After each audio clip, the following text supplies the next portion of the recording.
To open up the Village of Cottage Grove Budget Review Committee meeting on Monday, October 30th at 5:30 p.m. We are holding this as a hybrid meeting, meaning that we are in the Village Hall as well as on Zoom. There is also an audio call-in number for a Zoom link as well at the top of the agenda. With that, we have a quorum. The agenda was properly posted, and we'll start with public appearances.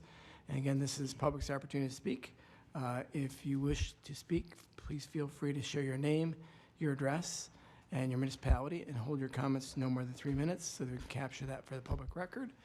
With that, I will be quiet and see if anybody in the room or on Zoom would like to speak.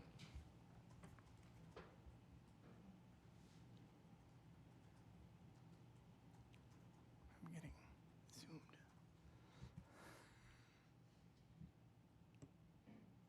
All right, with that, then we'll move on to discuss and consider our meeting minutes from our Budget Review Committee meeting held on September 11th. Any questions, comments regarding the meeting minutes as presented? I would make a motion to approve the minutes as presented. All right, we have first from Heidi. Is there a second? I can second. Second from Sydney. Any further discussion? Having heard none, all those in favor then? Aye. Aye. Anybody opposed? Anybody abstain? Motion carries. Now into review the draft 2024 budget proposal. So with that, Matt, you want to start us off, and then I'm sure we're going to hear from Cameron and others. Yeah, you'll hear plenty from Cameron. I'll briefly start us, and then Cameron will quarterback the staff and others and call on them as appropriate. So we'll just kick things off here with the introductory summary that I have in the packet. Kind of outlines where we've been to where we are now, including the table of contents and kind of presentation order for tonight. So everyone that has memos in the packet, along with who will be presenting for each of those. Our equalized value or fair market value of property in the village increased by an impressive 23% over the last year, which equals about $235 million. Our assessed value, TID out, so that's our tax base, for lack of a better term, increased 1% or $9 million. So that takes out all of the, a lot of our development that happens in TIF districts, and all that substantial value gets taken out for now until those TIF districts close. Our average assessed home in the village is $315,000. Many of you probably looking at that and saying, no way, and you'd be correct. It's probably at least 19% more than that, but we can't recognize that figure until we do a revaluation. The state requires us to maintain a ratio of our assessed value to equalized value between 90 and 110%. And if you fall out of that, which we were in compliance last year, and that's how much the market has been shifting, you fall out of that, you have 5 years to come back into compliance. I don't think you'd want to go the full 5 years, because by that point in this kind of market, we could quickly find ourselves potentially down to 50, 60% or something like that. So a year from now, we'll be recommending a revaluation to happen in 2025, which would then bring the values to close to 100% of fair market value. Tax levy and impact. You can see our 22 levy there at a little over $5 million. The financial management plan process that we went through had some rather substantial increase. This was kind of for the most part an all-in worst case scenario, and that was at a $261 increase for the average home. There were kind of four main factors that were and are driving that figure, at least initially, and that is getting our police officers in the union to close to market wages. They're far behind on that. There's a request for 2 additional full-time officers that carries with it a substantial increase. There was, I believe, about a 14% increase in our EMS service, and then a new position for deputy clerk, which is needed due to a second polling location that will go into effect this next year. So that was direction that every individual department received. At least that's what myself and Cameron, we would not present a proposed budget that exceeds that. That's kind of the max that the board sets. However, once individual departments, staff, and committees take a look at their budgets, they're not necessarily looking at it under that scope. They're making their request as they see fit in a silo for that one department. So it's normal to see this next bullet point there, the quote-unquote all-in budget. It's quite normal to see that substantially higher than what's recommended as a max in the financial management plan. So you can see there it would be about a $356 increase on the tax bill. And then once those are submitted to Cameron and I and the rest of our staff, we start digging in and we cut that rather significantly down to a $144 impact, which is where we sit today. So a little under a 7% increase, and it has accounted for those four main factors that I discussed initially. For additional context, as we go through things, every $10,000 in our tax levy equals about $4 on the tax bill. So next steps, tonight, reviewing the draft budget and proposed budget and make any recommendations that the committee sees fit to the village board, who will be doing a workshop in the middle of November, and then that will carry on to a formal public hearing and adoption of the budget in December. So with that, I'll pass it over to Cameron, and you can take it from there. Thanks, Matt. So EMS is on deck. So this memo should look very similar to last year. Just to reiterate, we have a current policy to maintain 20 to 30% of our general fund annual operating budget in reserves. It is projected that we will just slightly exceed that again this year.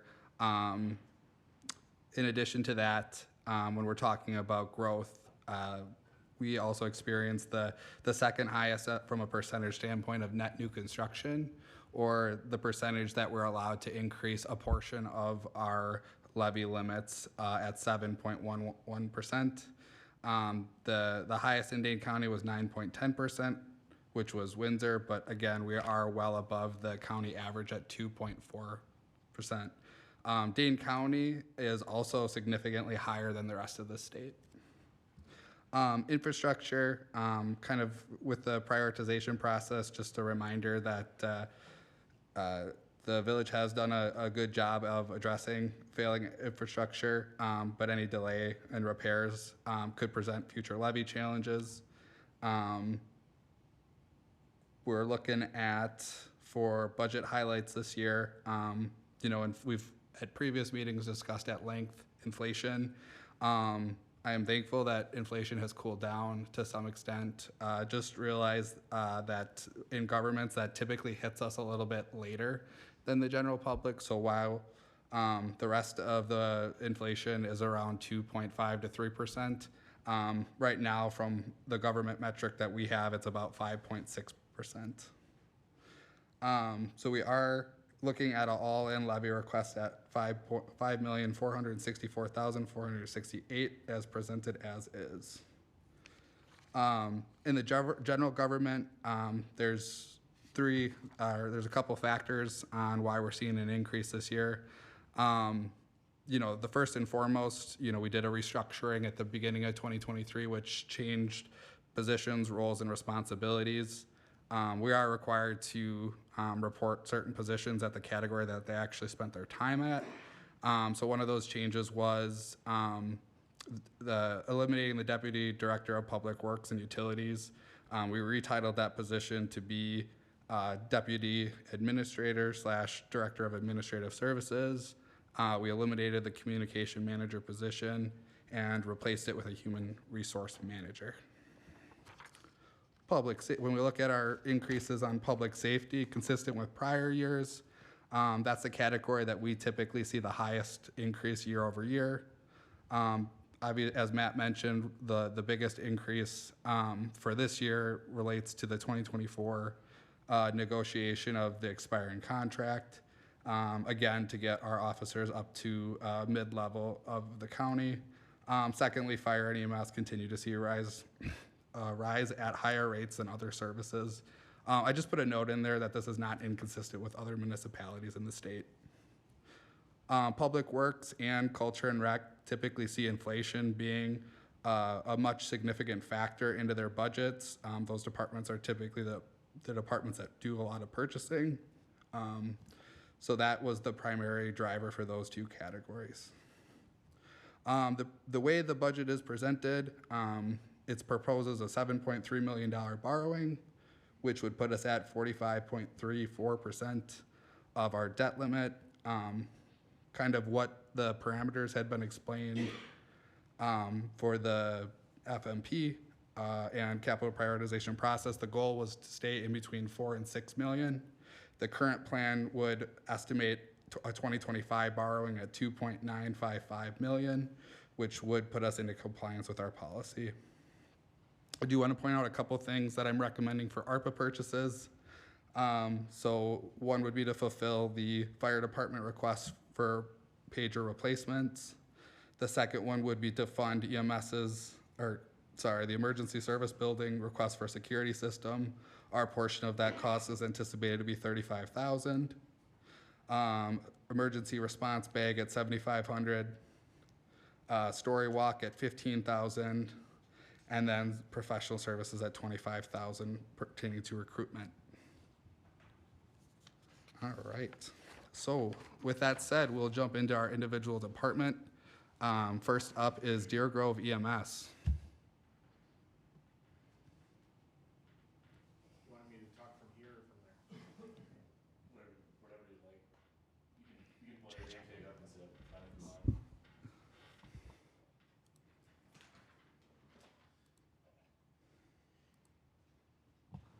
Remember, this is not a punishment. I like to look at faces, not backs of heads.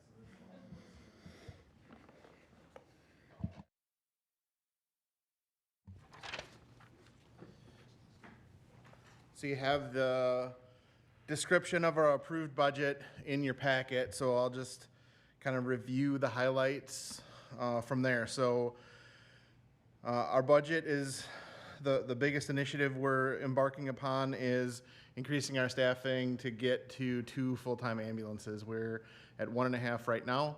We're seeing challenges with getting the casual staff to fill in to that complete second full-time ambulance. So the next phase in that process is to add more staff.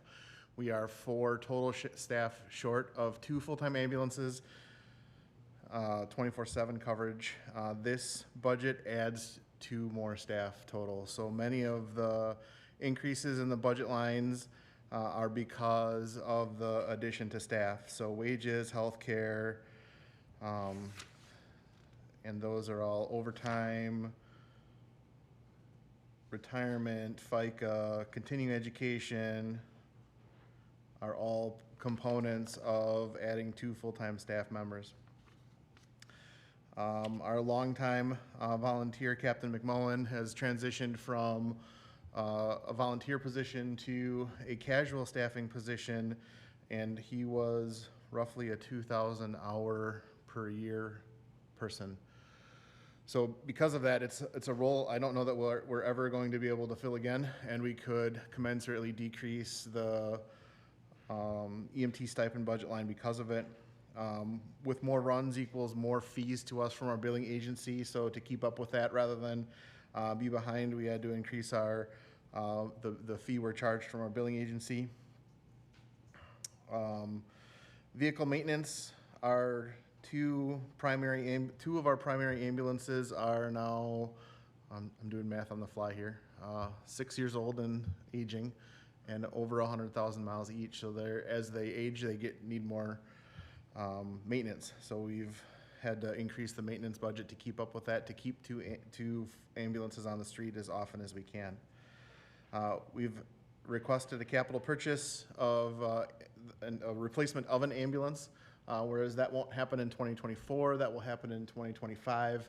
But we break the capital purchase up into two so that we buy a chassis in 1 year and the conversion in the next. The amount on the full budget request was decreased to $30,000 total to then be broken up between the communities because we're using some money from unassigned funds in our own budget already. Everything else is really either just an increase of cost to continue, with legal being a slight decrease because we don't have a labor contract or service contracts to negotiate. So we, while we really enjoy speaking to our attorneys, we don't feel as though we're going to need to use them as often. I'm glad that Larry smiled a little bit over there. And then you see the expected revenues. The increase of 125 is what we would expect to see because of we're getting a little bit better reimbursement from with some internal changes at our billing company, and we anticipate more calls for service. Our contracts for service with the town of Deerfield and town of Pleasant Springs both almost doubled, so we get a little bit more revenue from each of them. And in future years, those will incrementally increase as well. And just the other increases in revenue were minor that we adjusted to be more current and up to date with what we actually believe we'll have as income. Thanks, Chief. Anything else? Thank you very much. Before I open it up to questions, I just want to kind of lay some ground rules for the rest of the memos. I do ask that we wait till the end of the presentation, wait till we get through all departments. At that point, we'll open up the discussion for modifications or requested changes. I will highlight that Chief and I worked, again, really closely together to make this percentage more palatable. You know, while hiring 2 EMS staff, the increase is 14.75%, but again, that started at 25%, largely due to the use of unassigned fund balances as well as the contracts that you mentioned, almost doubling the revenue being brought in. So we are recommending as staff to obviously fulfill the request by EMS. Just with a note that would increase from 2023 to 2024 to 607,236 overall. We leave the capital in to show what the capital cost would be if we were paying the full freight of the ambulance. So with that, I will allow questions to Chief. Any questions for Chief? I've heard this one a few times, so I don't. Hearing none, we'll move on to next. Do we have Nick either on the call or? From talking to Nick today and the events that they had happen over the weekend, Nick is not going to be able to attend tonight. All right, I will do my best to cover the memo.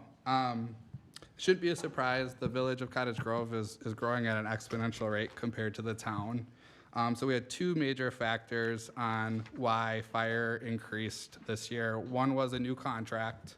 The old contract had required us to not pay any proportion of equipment cost and maintenance for equipment that, like a tender or tender maintenance and fuel on town-specific items.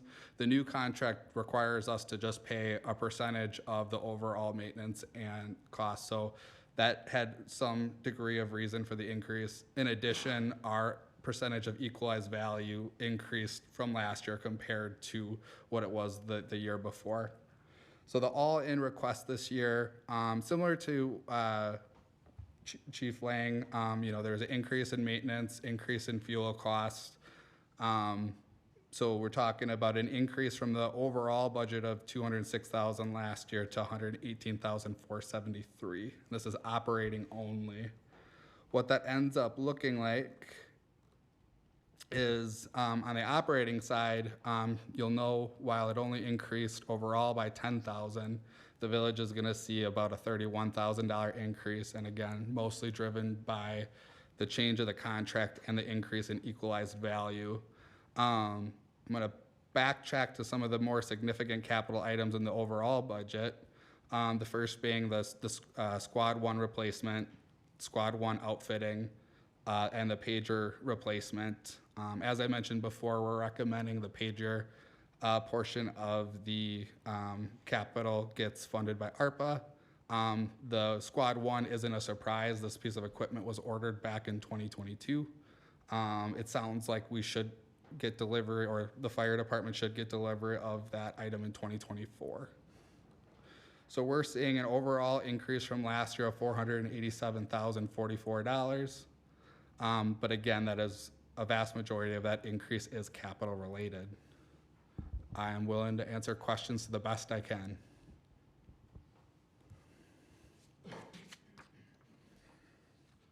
All right, hearing none, we'll move on. Cindy, you're up.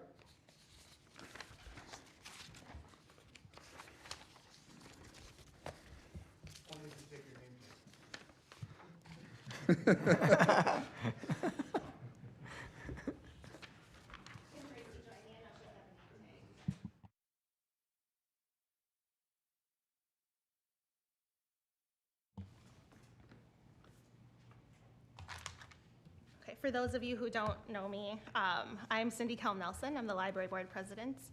This is Tracy Philippi. She's the library outreach and programming specialist. I guess I'll just go through our memo. So our first ask is for to continue Tracy's position at the level that we've kind of established through, let's say, almost fall semesters, not fall semester for the village, through the end of the fall here.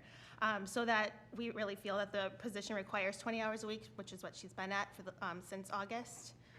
So we're requesting that. We are additionally requesting support, administrative support to the library board for 10 hours a month, just to put our agendas together and post minutes and that kind of thing.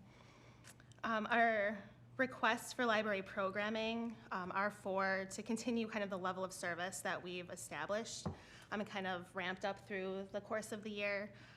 So we're at about 75 events, so this ask is to maintain 75 to 80 events for next year, as well as supplies for the story walk, and then some additional operational expenses that are listed in the memo. We also, actually, do you want to talk a little bit about programming? Yeah. So I guess I think I've presented to you all before, so you know a little bit more about what we're doing. We, with about 20 hours a week of my time, we're able to do between 8 to 10 different programs every month. And I'm sure you all know that we're offering quite a wide variety of programming as well. We've had tremendous success with younger ages, toddlers, preschoolers. We're doing some STEM and nature-based programming for some of the elementary-aged kids. We've worked with many different partners, including many people in this room, the Parks Department, the police, the EMS, to do specific programming with you and with your department and collaborate in that way. We've tried our hand at some teen programming. We definitely have some room to grow there, but as you can imagine, teens are specifically a hard demographic to engage. We've also done programming for adults as well. Just last week, we had our very first Cottage Grove community read. We gave out 100 books to members of the community, and then we had author Maggie Ginsberg come last Thursday to Cottage Grove. And that night, she also received the award for the best fiction book of 2023 from the Wisconsin Library Association. So that was honestly a huge honor to have her there to speak. we could have listened to her talk for hours. She was hilarious, and there were so many great questions, and the audience participants were really engaged. And then, as you know, we've done a little bit of work for seniors this year as well. We received an AARP Wisconsin grant to purchase large print books and set up a little free library at Drumlin residences, because those seniors in particular, they have access to the bookmobile, but they don't necessarily know how to put books on hold. So we took recommendations and we purchased books for them as well. So 75 programs, many different types of programming, many different sizes in many different locations. I presented this to the chamber last week, but as you know, we don't have a physical library, so we have to get really creative with where we host our programming. So we worked in 21 different venues around Cottage Grove in the last year. I'm happy to elaborate if there's any questions.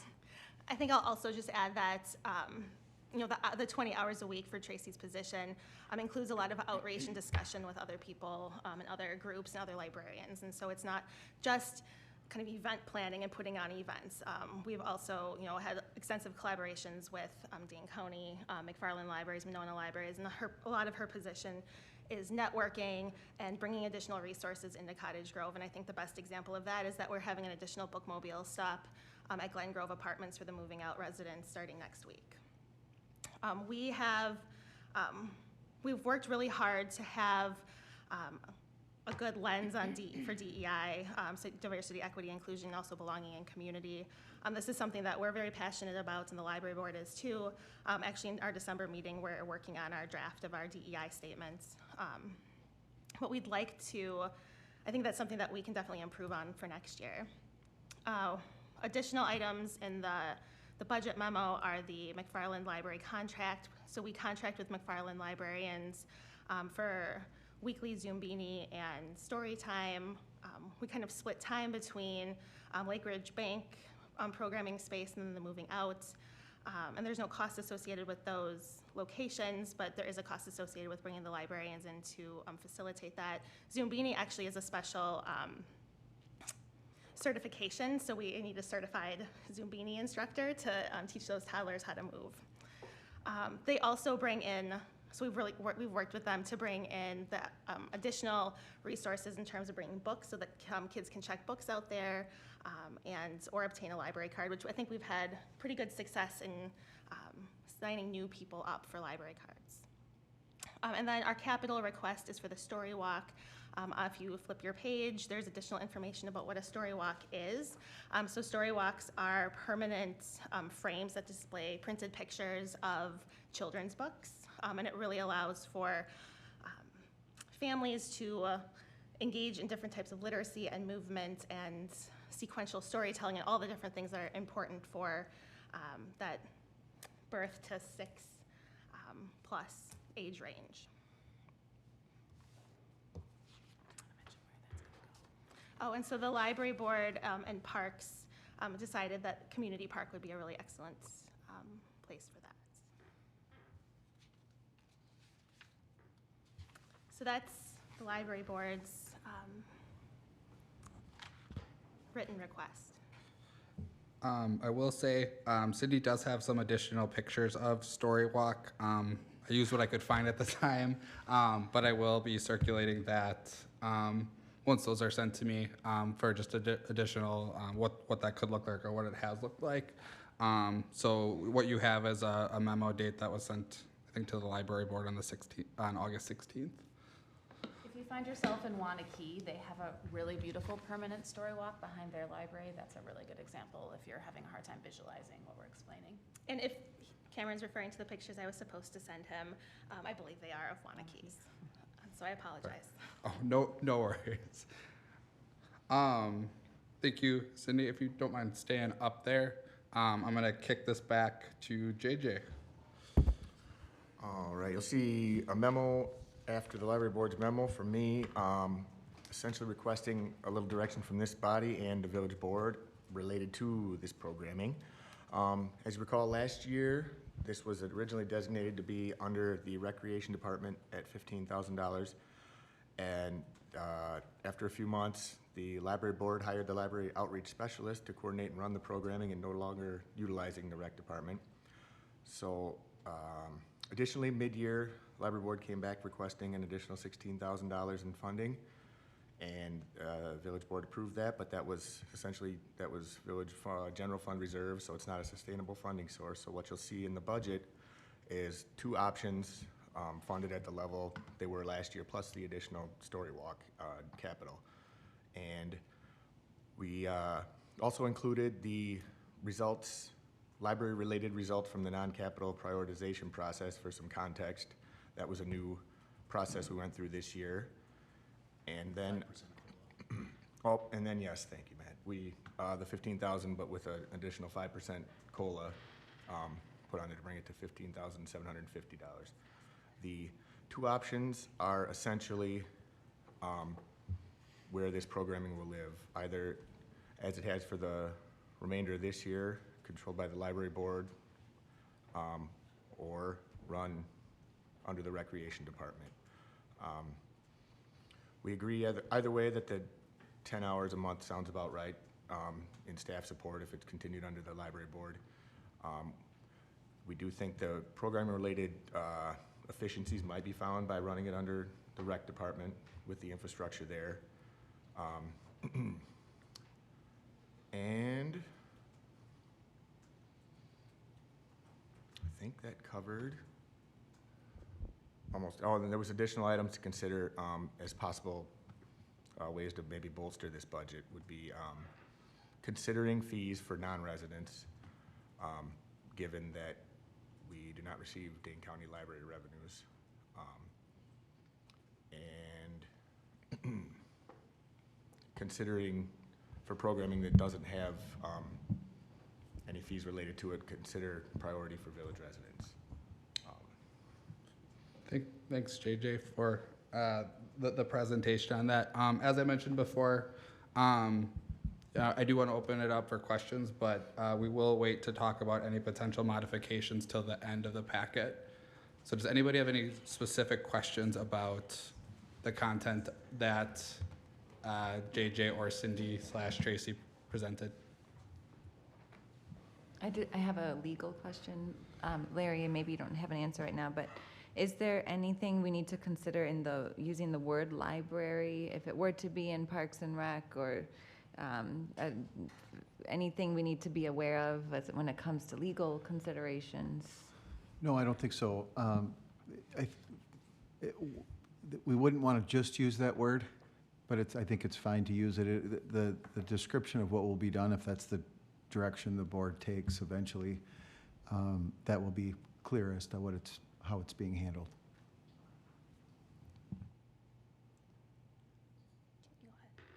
Are we allowed to make some feedback on the background section of the memo? I just wanted to clarify a couple things. So I was on the library board prior to 2023. I submitted my resignation to John on January 1st, and Megan Swanson stepped in to fill my position.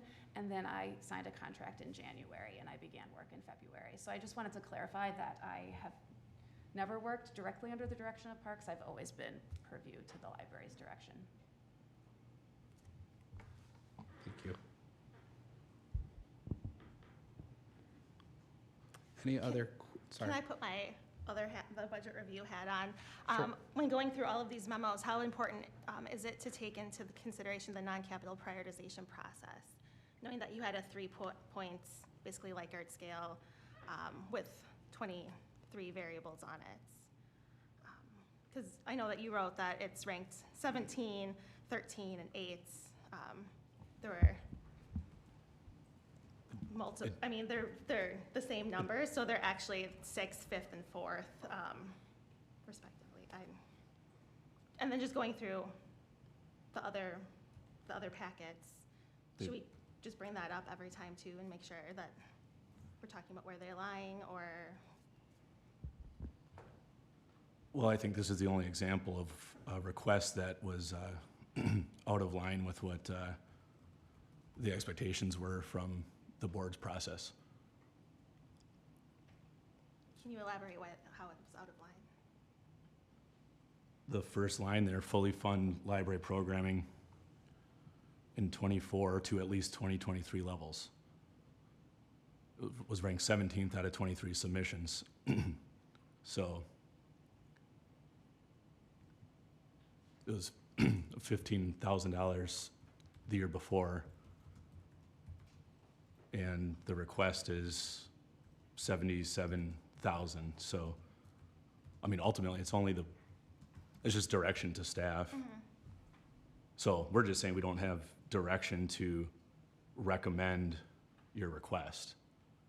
But the weight it gets put on, I mean, that's up to the board,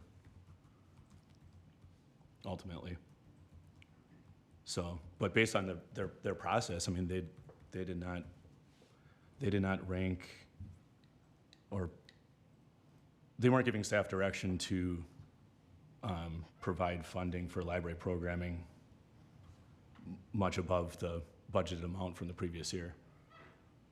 At least that's what we took from that. If we're mistaken, there's no, that the board can address that. That's really no problem. Watching all of those meetings took it as this prioritization process, and maybe I'm out of line, were things that the village board wanted to work on, and then they kind of and ranked them that way, because there could be a lot of things that are listed in these memos that aren't on the prioritization process. So Again, it's just a process for direction, and the board can, if we're mistaken by because by just that, like that's if no problem. we're clarifying, like it's 17th, 13th, and 8th. I mean, those numbers aren't necessarily accurate either, given that they're Also, because they have the same ranking of on a 3-point scale as a bunch of other variables. I think that, I think that's why we're here tonight, to talk about it. And then ultimately, again, staff's just trying to follow through direction, looking at all this stuff coming in. Ultimately, the board could, certainly is going to weigh in on that as well. So I think tonight, as Cameron said, we can, at the end, we can talk about, shifts or whatever potential. And I think that would be a good time to cover it. Unless you want to, I think that's how you wanted to kind of flow through these, right? Ideally, talking about specific changes to a recommendation, I would like to hold off to the end. I do think, this has sparked kind of discussion about that operating prioritization process, likely something that should be revisited outside of this meeting, since that's a village board specific process. Yeah. Okay. I just have a quick, more of a comment that struck me as I read the memo. I think when I was thinking about last year's funding amount, I was thinking of the 15,000 plus the additional money that we gave out of the reserves.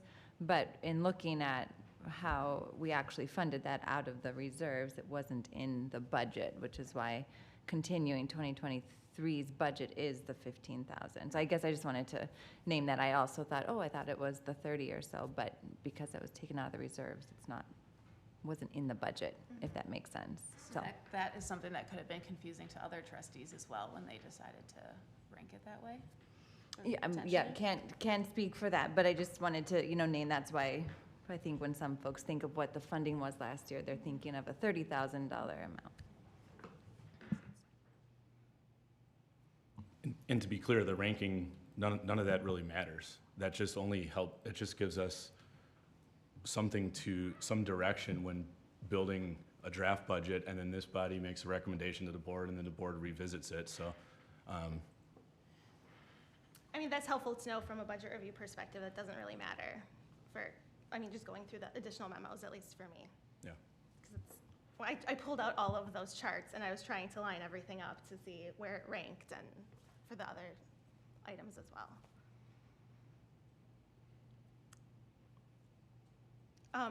Can I just add to just about the fee-based programming? I think 8% of our programs had registration caps on them this year out of the 75, which is not a significant amount. I think maybe you want to talk a little bit too about just library programming by nature. Should not have a fee associated with it. I think the library board would be uncomfortable with gathering lists of names and information about people that potentially could violate their privacy. You don't see that in library programming. You don't see fee-based library programming.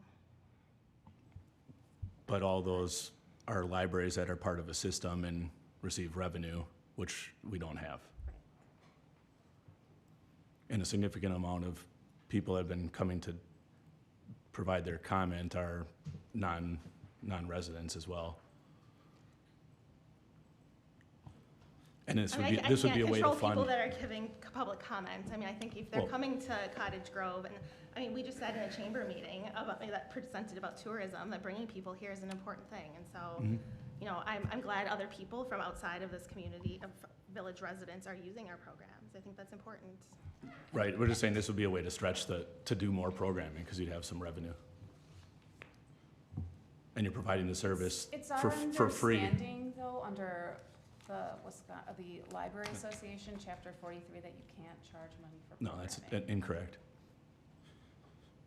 It specifically says you can't charge for residents of the municipality. So, I guess I would just like to provide a little bit of feedback. As you know, we don't have a library, so we're being creative about where we host our programs. We do a lot in our schools, and I can't quite wrap my mind around going to Monona Grove School and saying, okay, you're in the village, this is free for you. You're in the town, you're in Monona, you have to pay. I don't That's- understand how we would do that, and how that's equitable. Well, it doesn't need to be equitable, it's village tax dollars. It should go for village residents. That's what Parks and Rec has a non-resident fee that's higher than for residents, and this would be free for village residents.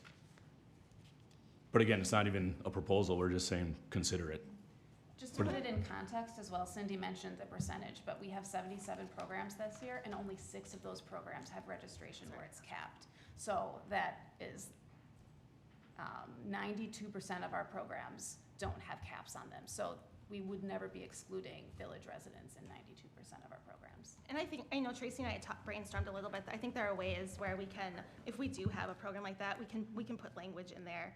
If that's something that's important to the board, and the library board agrees that it should be, you know, somehow prioritize resident sign up versus non. I mean, we can maybe work with some language. And we're definitely open to, you know, considering and collaborating and brainstorming on all of these points. An example would be Teddy Bear Sleepover at the EMS station. It could be open to village residents to register before X date. And because that program filled up within a couple days, it would probably be filled up completely with residents. I think that library, just a fee for service, a public service that you can, I mean, people can go elsewhere and get library programming in a different county for free.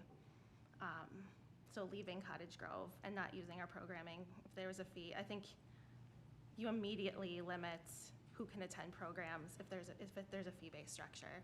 And that is not what we're about. It's not what library programming is about. It's not what we've put together over the last year.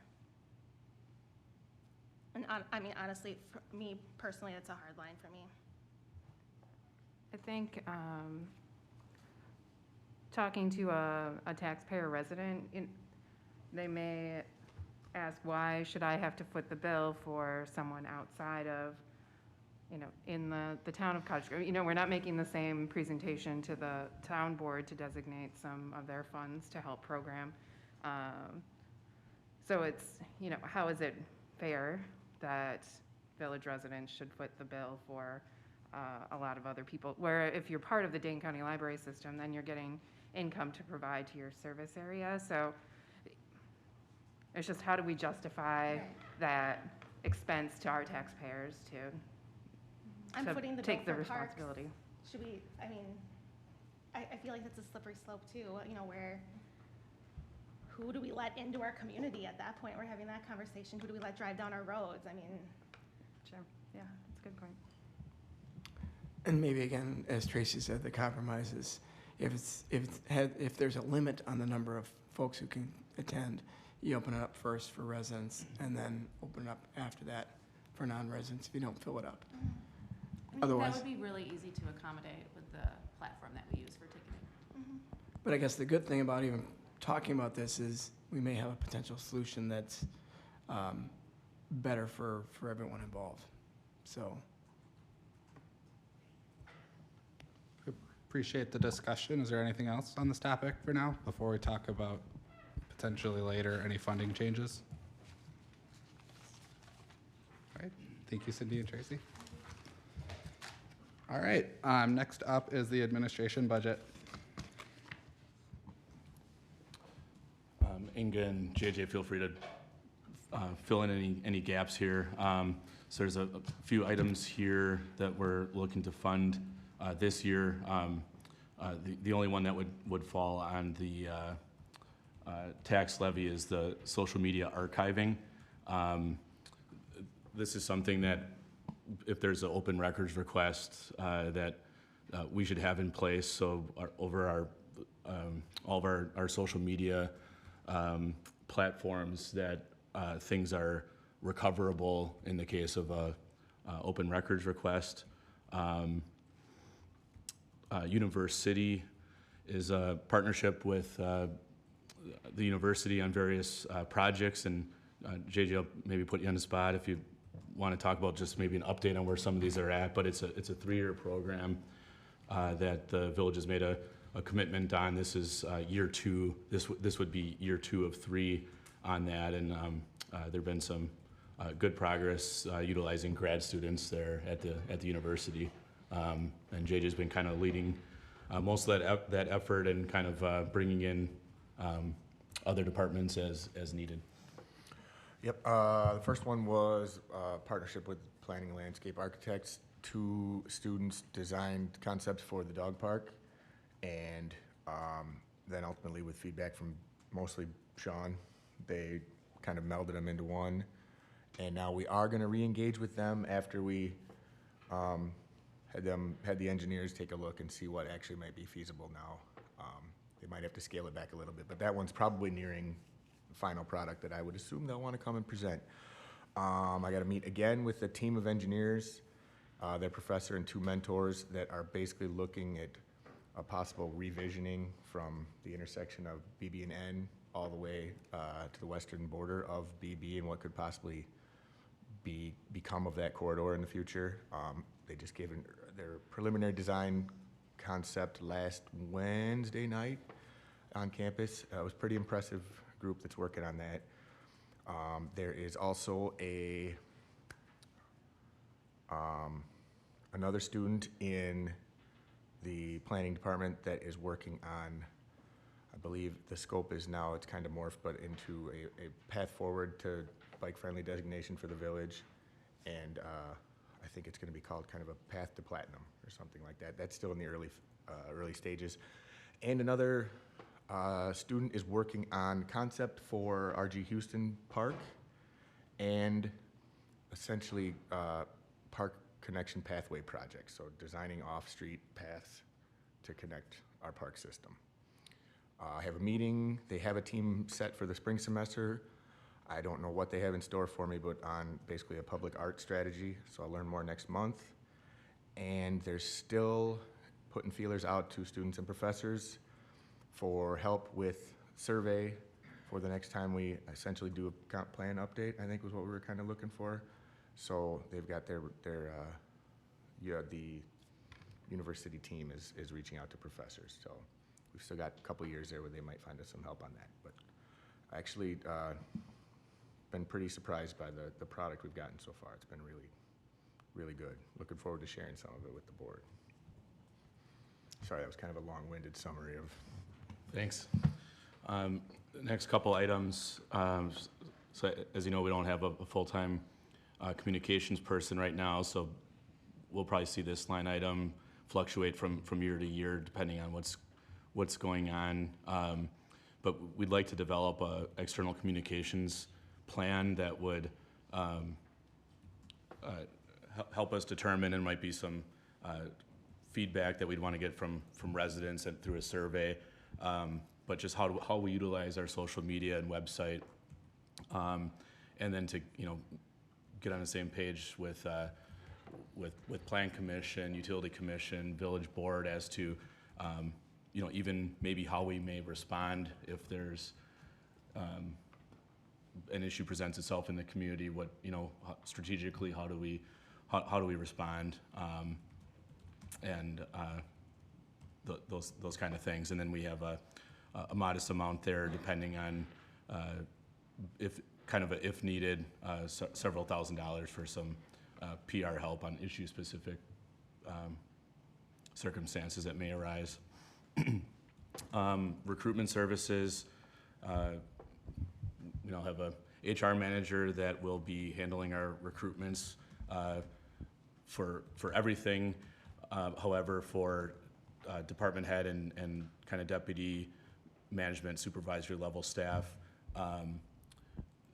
we get real good results by utilizing a firm called GovHR for their initial outreach, and then we take the recruitment from there. But they help bring in a good pool, and they have a wide network for us to draw on, and that's been successful. So the 25,000 here would generally cover at least 2 positions, and again, that's only if it's needed.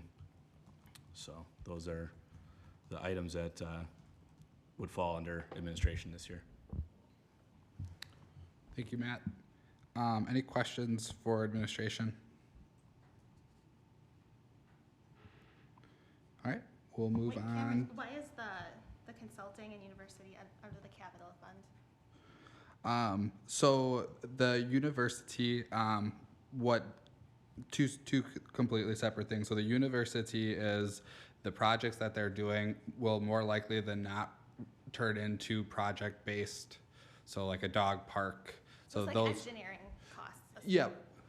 And then mostly on the PR consulting side, whenever you're talking about like either like a capital like 10-year plan or like a study that's really designed to be used for more than 1 year, that's why it would be considered a capital kind of expenditure, kind of with the thought that anything that's you're using more than 1 year at a high level, obviously there's different things.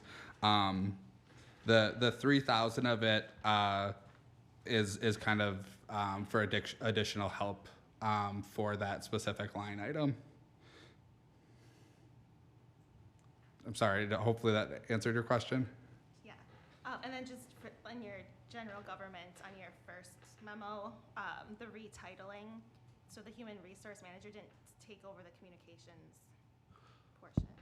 Nope, so part of the restructuring, so the communication landed on JJ. Oh, it says restructuring. I thought it said I thought it said retitling. Okay. No worries. I would just say it's without a actual communications position, communications in general is just handled by administration as a team. So me, JJ, and Inga all together with some consulting help. Good discussion. Anything else? All right. I will turn it over now to the village clerk. Yeah, no kidding, thank you. So the request in here is for a full-time deputy clerk, which would help with the adding of the second polling location, among other duties as our population grows. That has proven to be a needed position. So that's the main reason for that one. The second increase is for the crossing guards. They have not had an increase for a while, and with the trouble that we've had with recruiting, we thought maybe that might help in that position. And the last one is an increase for poll workers. This one was kind of twofold. It is really extremely outdated, and with having 2 polling locations, we're going to be needing more poll workers, and that wage was low. Plus, in the past, we provided the meals. So we won't be doing that going forward just because it will be too hard with the 2 polling locations. So we increased that, and polling our surrounding areas, it's right in that $15 area that other polling or other poll workers are getting for wages. So that was the reason for those, to keep us competitive and then to accommodate for the meals and the 2 locations and needing more staff to run it for us. Happy to answer any questions if you have any. Is the 2650 includes the increased wage for poll workers? The Like 20, in ours it says NA. So what's difficult, so most of these that are in parentheses are comparison with prior year. Since we didn't have a general election last year, we'd be comparing one election to 4. And then again with an increase absentee. So I'd be happy to provide more I don't have that calculated on the top, but I didn't view it as a good comparison to prior year because we weren't comparing apples to apples. so, and to put more context with that, on odd even years like this year, those elections that we do have, they're lower turnout elections, and so we don't need as many poll workers versus in a general election. So you will see that commonly in, every other year, you're gonna see a dip. There are places that keep it a steady, and then they just earmark that for when they have the higher election years, or higher elections in the even years. Does that help?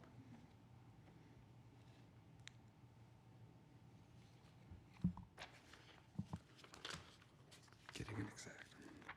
So just to put it in comparison, if you're comparing it to what we had to have allocated, it's a $16,080 difference from a resource perspective.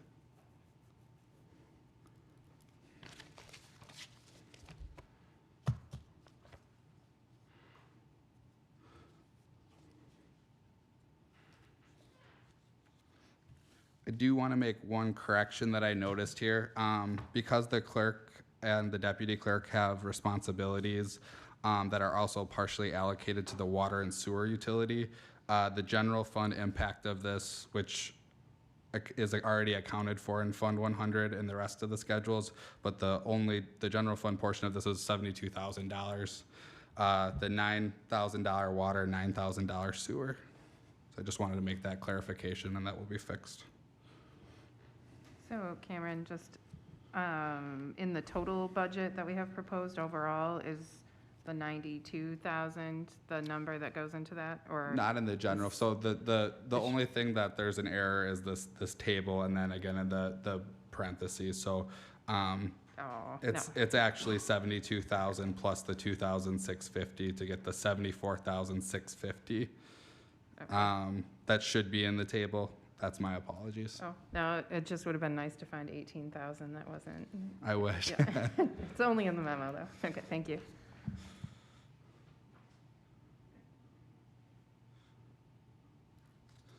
Any other questions on this budget? Perfect. Moving on, I'm going to kick it to JJ to discuss the facilities and administrative services request. All right, the first 2 points here, there's a $4,000 increase in Colonial Club contribution, and the $35,000 for the emergency services building camera and security upgrades that the board had discussed at the last meeting. And I do want to mention with the senior outreach increase, this really isn't an increase from last year. We were early in 2023, we were billed $28,000 for 2023 services. There was a failure during the budget process for them to communicate an increase. So there is essentially zero increase in actual, but we're requesting the additional $4,000 to cover those costs. So this is not asking for more money for those services. And the rest of this memo is about plan to make our existing facilities work for the village for the next 10 to 15 plus years. As FGM re-engaged with assessing our needs, it became pretty clear that the campus vision from 2 or 3 years ago is financially infeasible. So we've pivoted to what do we need to do to make these spaces work. First one there is the office workspace reconfiguration here at the hall. Essentially, it will move all of the day-to-day customer service aspects here by shifting the offices around and bringing over the utility clerk, moving Aaron over to the municipal services building, and building in 2 cubicle spaces For now, it will be building inspection when they need office space, but that'll support growth as needed in the coming years. A big piece of that is the second one, the file digitization. A bunch of those files in there can be scanned and organized into Laserfiche, and we can remove those, freeing up space for the aforementioned cubicles. And we've been trying to do this for years now, so this will be a huge bite at getting our files out of paper and into Laserfiche. Roof replacement and exterior repairs here to the hall. Brian had a contractor come and assess all of the roof, I believe all of them in all of our facilities, but essentially $90,000 was their price to repair this roof that is original and repair the facade, which it'll be dark, but you should take a look when it's daylight. It's sorely in need of that. HVAC replacements, again, many of the furnaces here are original at 30 years old. And while we were looking at facilities in recent years, we've kind of deferred any of those replacements, so we'd want to take care of those. After the last election last year, we did an internal audit and determined that given there was chances of storms that day, knowing what we know about Alliant and some needs in our community, we want a generator here to power Village Hall. And the off chance that we lose power during an election, we've got a contingency plan that John and I are going to meet with Lisa in practice, but it's not ideal for the long term. So we're looking to put basically a generator just outside here and power this whole building.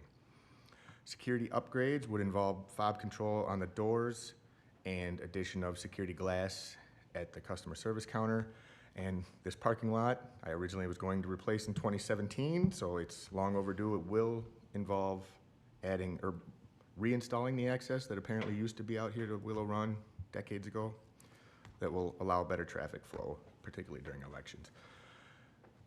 Municipal Services Building, the parks, Trista and Sean have done a great job of utilizing the rec space there with just some paint and some flooring, but there's a lot that's still needed.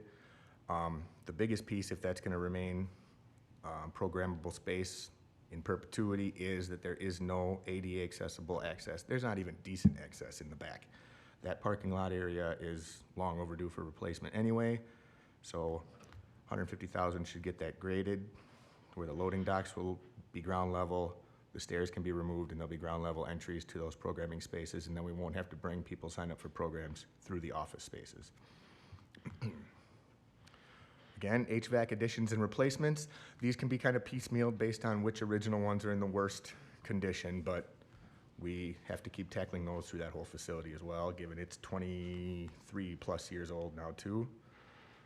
Rec space improvements, like I said, they've done a good job with little pieces of flooring, but a lot of the programming space is concrete floor with paint on some cinder block walls. Tristan and I just bounced some ideas off each other of possible flexible walls or different flooring options and essentially furniture so they could really utilize the space. Office reconfiguration over there again, given that if you have to pay a bill or get a dog license or anything, you'll be coming here to the hall. If you need to talk to chief, you'll go to that main entrance, or you're going to a rec program to go to the rec entrance. So this configuration kind of closes off the other customer service counter. Potentially, some things have changed since this memo was originally drafted, so this one's a bit in flux, but essentially, again, office reconfiguration over on the municipal services side to make it work in the long term. Door replacements and security fob, similar to here, and improvement to the health and wellness space where we've got a bunch of exercise equipment, but there's kind of nasty old bathrooms, there's no lockers.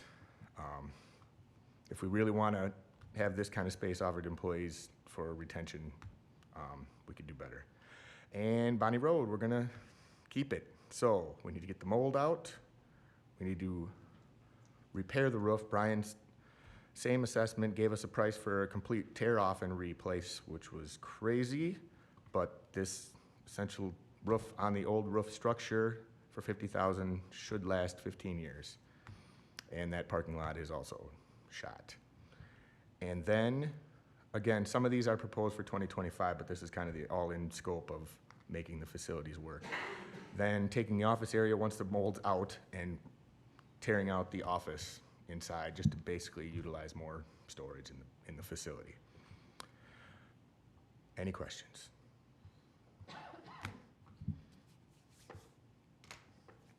We haven't gone over this as a village board yet.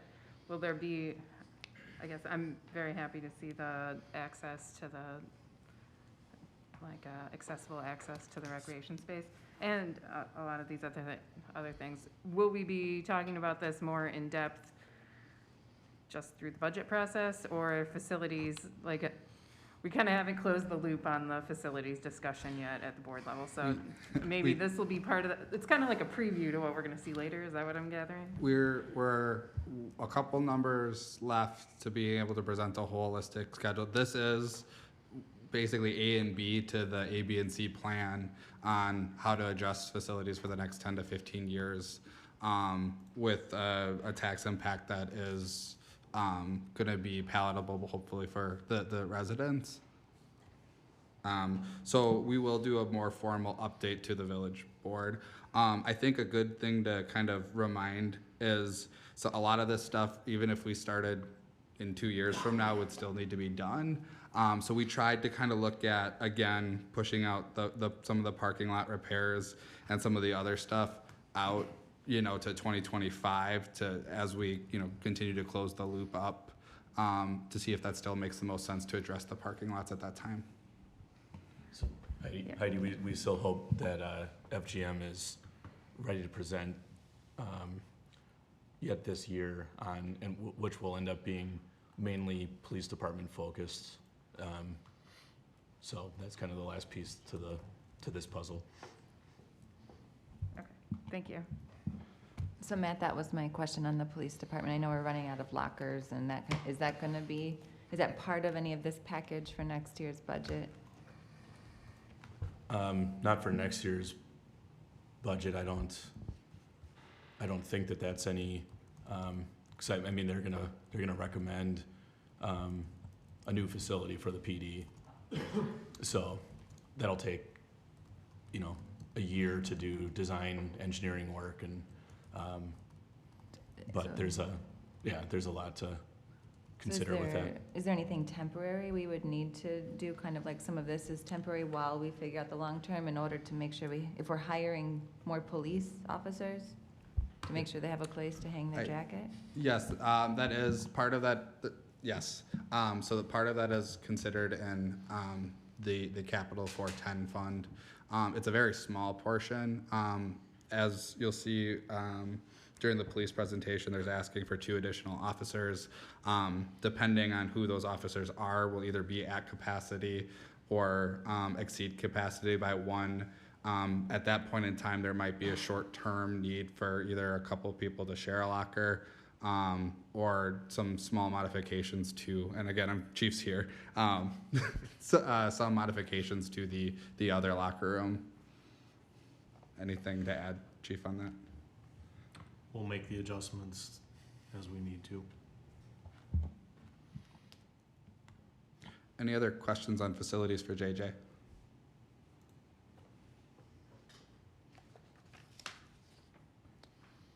Perfect. We will move on to parks. The fun stuff. We're looking to increase our turf services. In 2016, we backed off on the amount of chemicals we were putting down throughout the village and all of the spaces, whether it's Village Hall or the coming into the village out by N and 94. Right now, we've noticed that our athletic fields are getting more and more use, and so we wanted to beef up what were some fertilization and things down on mainly just our athletic fields. Parks maintenance full-time position. You all know that we've added several features throughout the parks in the last 3 years, and we're looking to increase our staff to help us maintain what we've added over the last 3 years. ADA projects, recurring line item every year. We do about $10,000 worth of improvements. This year we held off, not 100% sure where our Bakken Park project was going to come in, so we did not spend any of that money. I'm happy to say that we did not have to use any ADA project money towards the Bakken Park Courts project, so we're asking for the normal 10,000 that we do every year, plus carry over the 10 from this year, so that we can address some things next year. Wood chips, not very exciting, but engineered wood fiber is the product that is on most of our playgrounds, and it decays, it breaks down, and every year we need to add some. This is just something we're looking to kind of, correct me if I'm wrong, Cameron, put in the budget on a yearly basis so that we can just, instead of having to do everything at once or $20,000 or $30,000 worth at once, we want to just kind of plug away at it every year. And to Sean's point, one of the things that I asked Sean to look at was, I think it's called Port and Play. It's the ADA surface instead of wood chips on our parks to make it more accessible. So the thought process is when we actually replace, and redo parks, that would be the default put in there. So hopefully at some point in time, we don't have any parks with the wood chip feature on it. What Cameron is referring to is the product that's at Community Park. That is considered Port in Place. That was our first one that is 100% accessible. Houston Playground, that playground is 31 years old, and as JJ mentioned, we're going to work with the university to kind of maybe redesign that area a little bit. And this playground would include Port in Place or an ADA accessible surface. Bless you. Just some miscellaneous capital. We're looking to replace the scoreboard at Community Park. We have an old storage shed down there that we keep a lot of our baseball equipment, pitching machines and things like that, that is in dire need of repair or replacement. The batting cage that is there is been there for a long time as well. We're looking to replace a 2016 wing mower, baseball infield groomer machine, so that's the machine that we use to actually groom all of our baseball diamonds, softball diamonds. Some security locks for the concession area at Bakken Park. We would like to add some electrical at Red Hawk Park so that, most importantly, we can install the AED that we have for there, but then also to provide a little lighting underneath that shelter, so just kind of a security light. Some of our recreation equipment, so we're looking for $2,500 for just to replace some of our pitching machines, catcher's equipment, archery equipment, just some small things like that. And we're also looking to do an athletic field painter, so the things that we use to paint foul lines and flag football lines and things like that. So we're looking to upgrade that in what we have. Cameron, do you want to should I talk about Community Park, or? I got it. Okay. So in the initial FMP, we had slated Community Park in 2026. We'll talk about this a little bit more in Public Works, but some items on the initial budgets came a little bit higher than expected. To be kind of stay within our thresholds, we kind of will present, or later on I'll present what we had tentatively moved back. But essentially, we have to budget for engineer costs the year before the project is done. So when the FMP is passed, you really got to look at what's in 24, 25, and then we need to start accounting for those engineering costs for that construction year of 25 and the year before. So based off the initial capital prioritization process, Community Park was in 2025, which would have resulted in needing $100,000 in park engineering. I'll kind of further more in the table below. So the full parks request was $608,218. We did eliminate that park engineering and pushed at a minimum Community Park out to 2026. I did have a typo in the note. We also eliminated $2,000 from the full $10,000 increase in turf services. And lastly, we did eliminate the parks maintenance position. It's not that we didn't feel like that position is important. We do feel like with the increase in the acreage that we're taking care of and the facilities that we are, our goal would be to try to fit that either towards the end of the year, 1 year, or fully fund that position as soon as possible. And I think just to add to over the last 5 years, the average tax increase for the average village home has ranged between $70 and $100. And given the reasons we talked about as far as 2 new police officers, a deputy clerk, getting police officers to market, a significant increase to EMS, those things all together, it's going to be hard to stay within that range this year, as you can see with our proposed budget of about $140 impact. So when it came to a position like this that we identify as something that's warranted, it's just not in the cards this year, given the tax impact already being higher than normal. Sean, is there anything else you'd like to add? No, I don't think so. Questions? I guess, in the parks maintenance position, as we talked about in the Parks Department, is important to keep everything in tip-top shape, and I think it's getting to be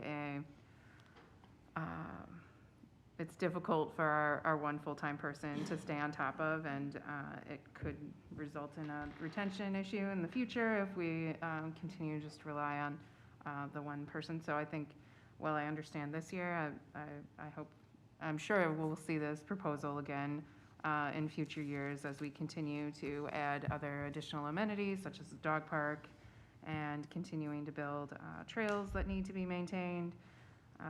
So just some of the discussions we've had at Parks Committee to make sure we can maintain all the amenities that we have built and keep our staff. It's hard to take a break, and I'm sure Public Works can help out as needed. If you have a vacation or unplanned sick days, removing snow on trails and such, a lot falls on the department, and we have a lot of parkland. So I guess that's just my comments from the committee. Any other feedback? All right. We thank you, Sean. Then we'll kick off to the police department. Evening. As it's been referenced, the police department does have a substantial impact on the budget for this year. First off is adding 2 officers in 2024. Currently, with our sworn staff, we're below not only national and Dane County levels, but Wisconsin levels for population. Calls for service are continuing to increase as the village grows. Trying to make sure that we combat truly burnout and things of that nature by keeping a proper staffing level. As you can see by the memo, still below, even adding the 2 positions, will still be below approximately 4 positions. So that's a future goal. Related to the squads, we currently have 2 squads that are out of service. The cost to repair is unreasonable. So I want to get into a 3-year rotation with the squads. Obviously, as we're all aware, with vehicles, the more miles you put on them, the more maintenance they have. Nowadays, with the way vehicles are made, it's not cheap to do maintenance on them anymore. So I want to try and get into a nice rotation so that we don't keep incurring higher costs on maintenance. Trying to get the squads is the next battle that we're dealing with. I'm happy to hear that UAW is settling their issues so that we can actually start getting some timelines on when things are going to be produced again. I hope that in November we may get word that we can actually place orders, but we may not see those vehicles until earliest would be summer of '24, if not the end of '24, beginning of '25. Big ticket item, the modular vehicle barrier system. As the memo states, obviously, we've all heard or seen incidents that have occurred whether nationally, internationally, or here in the state. We've even had incidents local where unfortunately the motoring public doesn't always realize that roads are closed because the sign says it's closed or because there's wooden barricades. This request is actually to get a system that we can ensure our events are safe for the public and for those participants. One thing is this is actually a 2-year request. You'll see this come back again next year so that we have enough equipment to make sure our events are safe. And again, as the village grows, we're getting more events. I was just approached today by Sean about another potential run that may be coming next year. So that's a good thing, keeping people here, and they got stuff to do, but I want to keep them safe. The emergency management response bags, again, the EOC is in the emergency service building. The idea behind this is to have the equipment to respond immediately to the scene and start setting up an incident command with proper tools and equipment. Related to the flock cameras, as with everything else in this world, prices are going up. Flock currently is offering to lock in prices for 5 years. We've seen the benefits as a community from the current cameras that were in place when I came here, in addition to the fourth one added this year. Sort of planning out, it actually, as I reference in here, is a force multiplier. I can't have an officer at every corner looking at every car that's coming into this village, but I can have eyes that catch those stolen vehicles, those wanted, those missings. We had one earlier this year, came in as a missing out of Denver, Colorado. We were able to sort that out and make sure parents and kids were just fine and got them on their way. So, and then the miscellaneous items are just some, well, it adds up. It's housekeeping things that we need to keep operations going. Any questions? Thank you, Chief. Before we open the floor to questions, I just want to comment on a couple things. One of the things that came or was discussed at the committee level was potentially, because we're having such an issue with obtaining squad cars, would be entering into a lease fleet. The way current levy limits work, we actually, this would make it unfeasible or infeasible for our levy, as we are able to do a debt adjustment for our purchase of squad cars. So unfortunately, leasing is not an option. As Chief kind of discussed with the current state of the fleet, really hoping that we get the 2023 order sometime early in 2024. It really is not any guarantee at this point in time. But as part of this memo describes, we're really asking for, funding for the two, to place an order for 2 for 2024, but part of that is also to place 1 right away for 2025 as well, as Chief kind of mentioned. If we even place a 2020, when the ordering opens up, it's very unrealistic that we'll get that vehicle anyways until the end of 2024. So then that car would be available early 2025 to get the fleet back up to levels. I do want to note before we get to Public Works, both Parks, Police, and Public Works cut about $120,000 from their vehicle requests this year.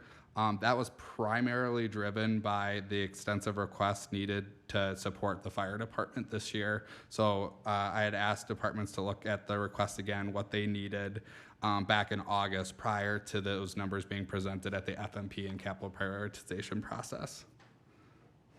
So that is not that is not detailed out underneath the proposed budget. Any questions for Chief?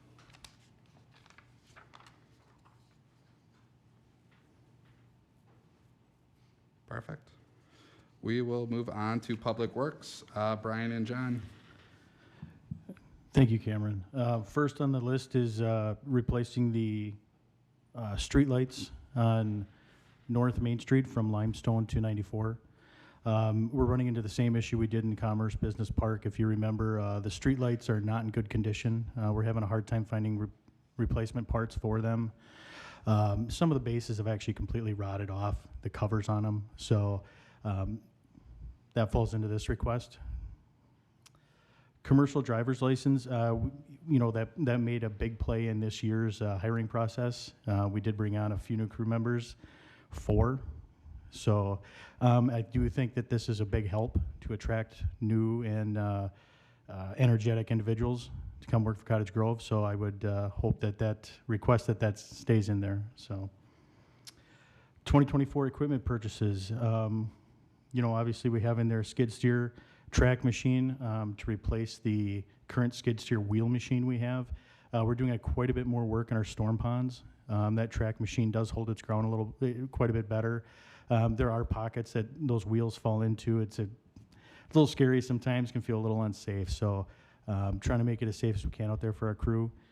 We have a 3/4 ton pickup to replace the current 3/4 ton pickup we have. The Toolcat, 8 years old at this point. It's on its last leg. It's a machine that does get used 12 months out of the year. So it's between both departments. We use it pretty heavily. That kind of rolls into the other request, or this last request for the mini loader. So this is going to be a replacement for a plow truck. Basically what this does is it's going to be a year-round machine though. We're going to be using it for brush pickup, which is probably one of the most dangerous jobs we can do out there in public works, as far as just people getting injured, claims that come up, and it's just working in the right of way with vehicles. So it's a much more efficient way to do it, not just safer. But also we're going to be using this. This is scheduled to come with a plow, so it will be helping in the cul-de-sacs. We obviously have bump outs now. I only see that growing. Bump outs being possibly, I know there's been discussions on Main Street, possibly when that comes to be redone, but this will be a very integral piece of equipment out there for the crews to use. We do have radios now, so when those loaders are out there plowing, it's very easy to efficiently call other team members to come and salt those routes when they're done. We do have forestry in 2024. I know this committee is probably aware of it, is falling under Public Works. In order to do so and make this program run as efficiently as it can, we do need equipment for our crew members. Along with that, we wanted a little more money for tree removal in areas that we cannot get to in safe manner. So that's on the forestry request. We do have roadway supplies coming in at $15,000 from last year, primarily because of salt, cold mix, and what we're requesting is a 2,000-gallon container to store brine on site. Right now, our crew, every 2 to 3 storms, has to run to Fish Hatchery Road out at the county and fill up our 300-gallon tank. Make that program much more efficient if we could have a 2,000-gallon tank stored on site, take care of us for the full year.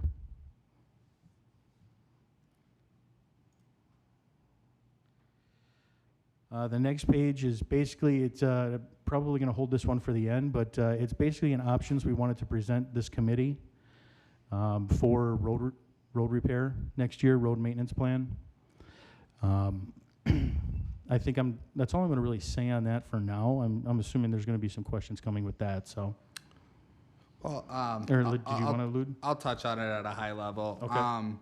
This was one of the things when we saw, eventually this body and the village board will need to make a decision based off of what the appetite is. When this was presented in the FMP, the project was estimated to be $2 million. We were basically spot on, outside of the fact that in what was presented or recommended from the Public Works Committee was adding sidewalk on both sides.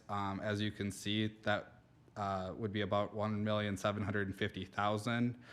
So when we discuss about modifications to this request, I'd just like there to be some discussion about whether there's appetite from this body to, one, put sidewalk in where it hasn't been put before, and two, kind of discuss what option makes the most sense with either one or both sides. So again, I'd like to have that discussion during at the end of the presentation. Any questions? I'll kick it back to you, maybe? Nope. You can I finish was this going to last say, page. either that or you can. It's, basically, it's just, you know, for the potential projects in 2025, we do need funds to start those projects in 2024. We have the bike path extension from Southern Grange to Highway N, and then also East Taylor Wheel Bridge intersection improvements.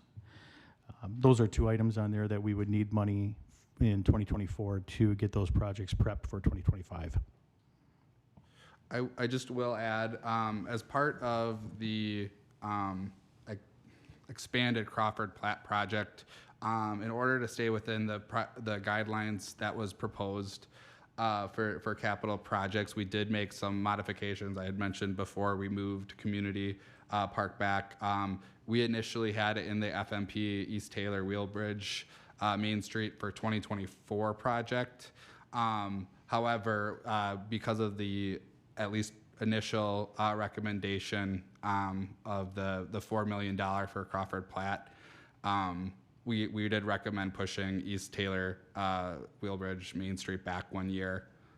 Similarly with the bike path extension. I do want to make a note, kind of theme of the night. We have not received our 2023 plow truck order, and we're not also planned to receive it. So the total cost of that piece of equipment is $240,000. Roughly $186,000 is covered by the capital projects. There is some utility use of that vehicle.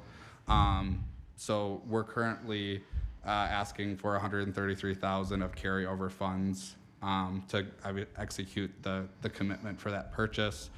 We will sell a piece of equipment for approximately $35,000 to make up the difference between the two. And this is as planned. If we would have received the truck in 2023, that's how this funding would have worked. Any questions on Public Works? I guess I wanted to go back up to the forestry section. Is it equipment? I can't remember from committee. I know we talked, is it equipment needs or is it, because it's general fund, so. So the biggest thing with, so there's a difference between small tools, so like something that's like $500, $1,000 or less per individual item, than like a big, like a 50,000 truck. So a very small portion of this request, approximately 3,000, relates to a combination of multiple small tools. The other part is there is just some trees that our staff, we wouldn't recommend, nor our insurance company would recommend having them address. So some additional funds to contract to get those specific areas cleaned up. I think we've seen, obviously as the village has expanded, we've seen obviously an increased demand and increased maturity of trees overall in the village.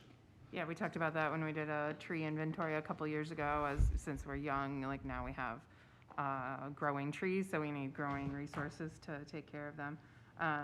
So a lot of it is new equipment that we don't have now, so we'll have some new capabilities then, or like that's the 3,000 of it, and then the others to contract out, is that? Yep, right? increased, I would say increased capabilities. Yep.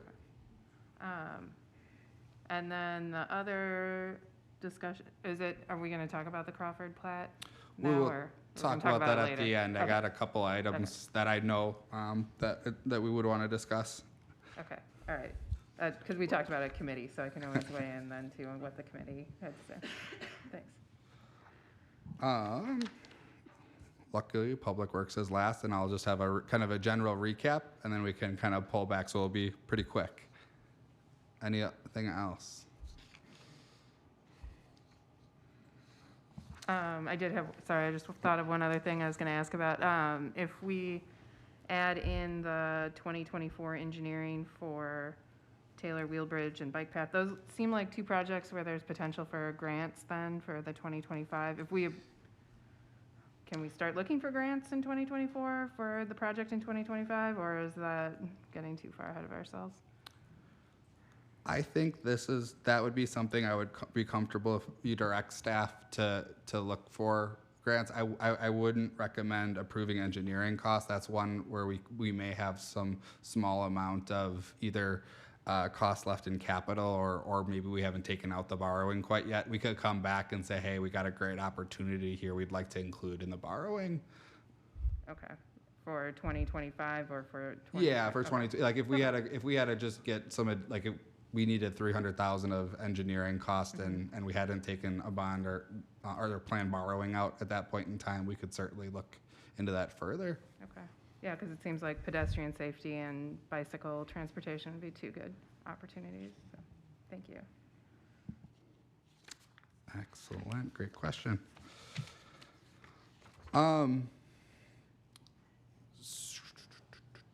All right, moving on to the page where I spend a vast majority of my time.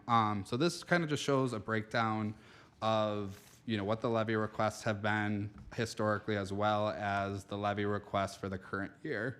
So as you can see, there has exponentially been an increase in levy, but very consistent from an overall cost perspective.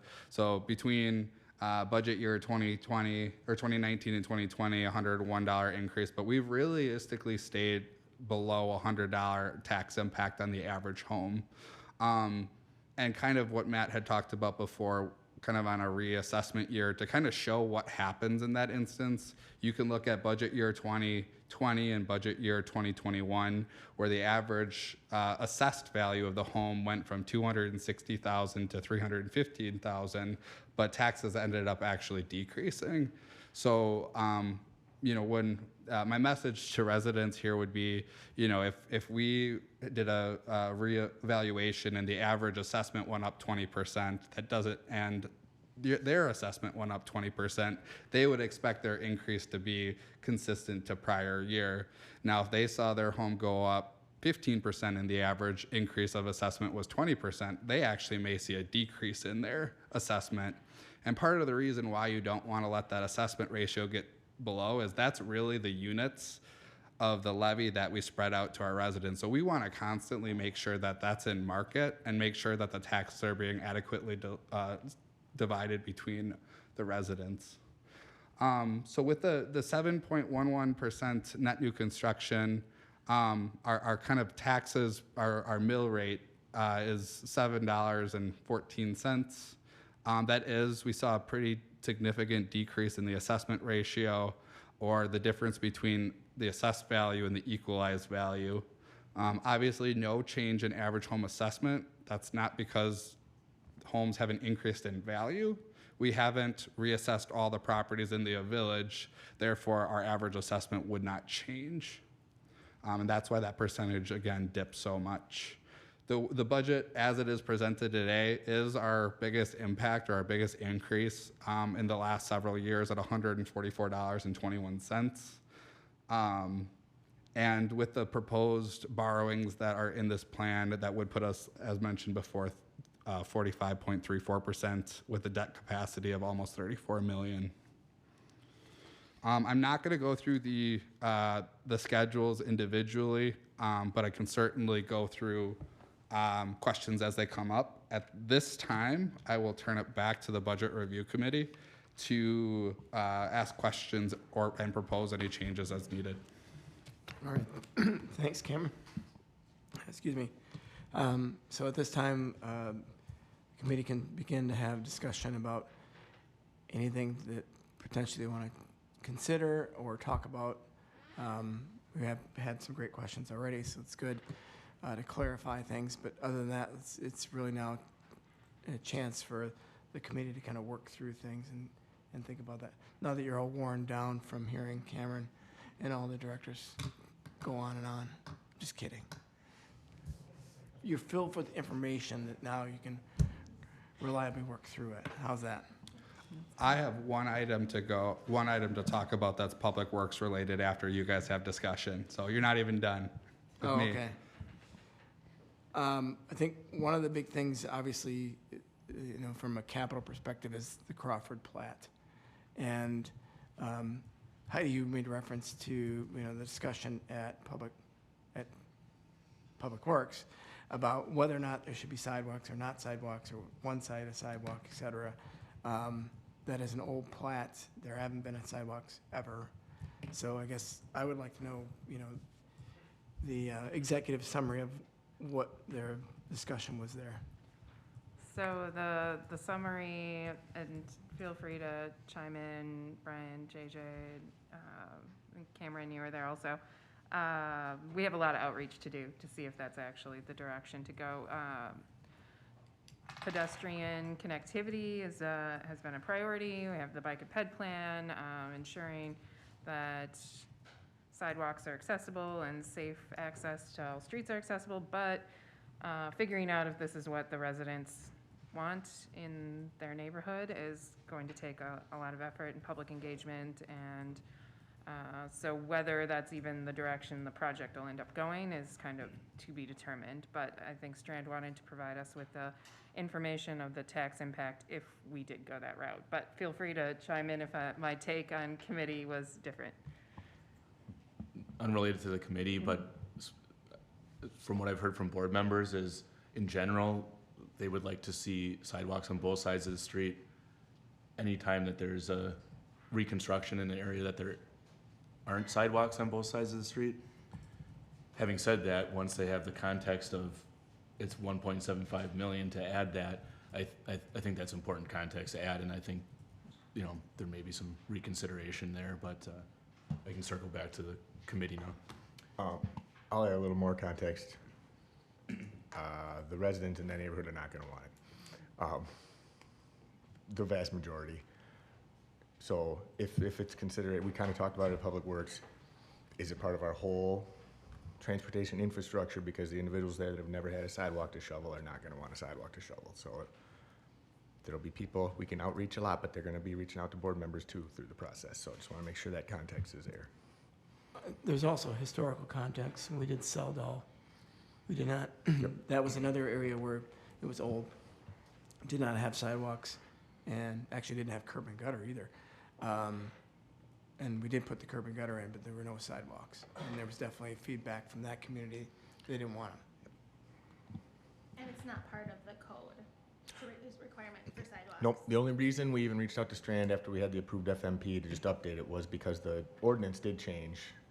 In Seldal, they didn't even, John, you were on the committee, I believe. I don't remember if you were at the public meeting that night, but we never even got to find out if they were mad that they'd have to shovel, because at that point they would have been mad because of the huge bill they would have gotten. So they Yes. didn't even get to item B. So we've changed that, so we asked for, just now that there's that option, it's not gonna be the cost burden on the property owners, but they're probably still not gonna be thrilled. So I drove the route today, so I knew what we were talking about. And those, it's not high traffic streets either. They're residential, probably property owner only that go along it. Is that right? Did I drive the right streets? Yep. So ultimately, what we're looking here is, we presented this as is because that's, if a new developer came in, that's what we would ask them to do. Ultimately, though, this body would need to be ready, to support that either through the public feedback and pushback. So if that's not something that is palatable or the best use of capital funds, we would recommend a motion from this board, and we'll compile these and we'll do it all as one, but we would recommend a motion to eliminate the addition of sidewalks for Crawford Plat. Cameron, could we do, if we did that, the projects that got bumped to 2025 because of the cost, the East Taylor Wheel Bridge Main Street and the bike path extension, could they be done in 2024 then? Yes, it would, yes. So ultimately, that wouldn't change, that would significantly reduce the overall capital ask for 2024.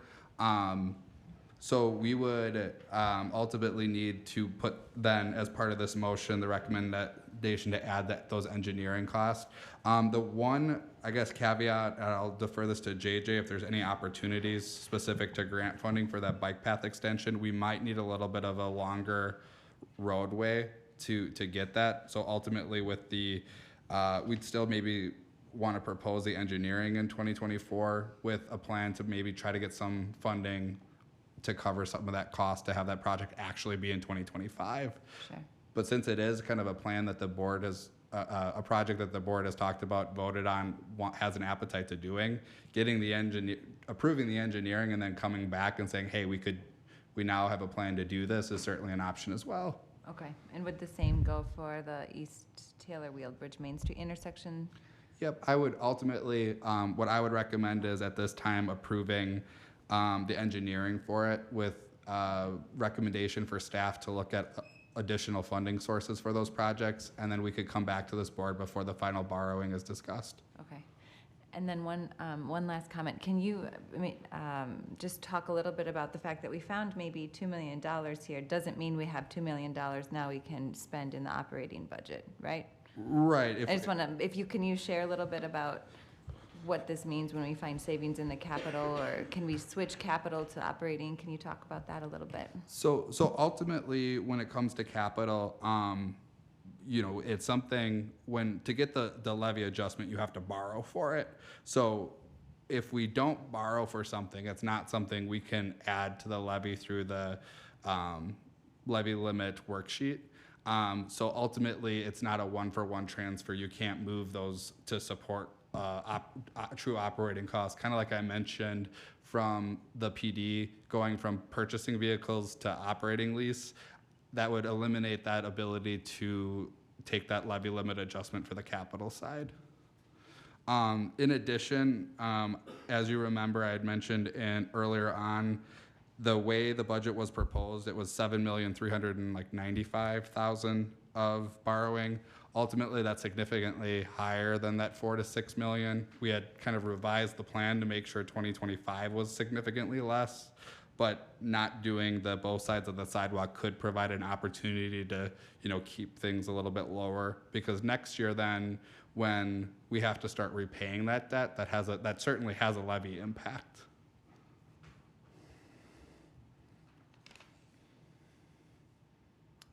Other comments about Crawford, since we were still on that?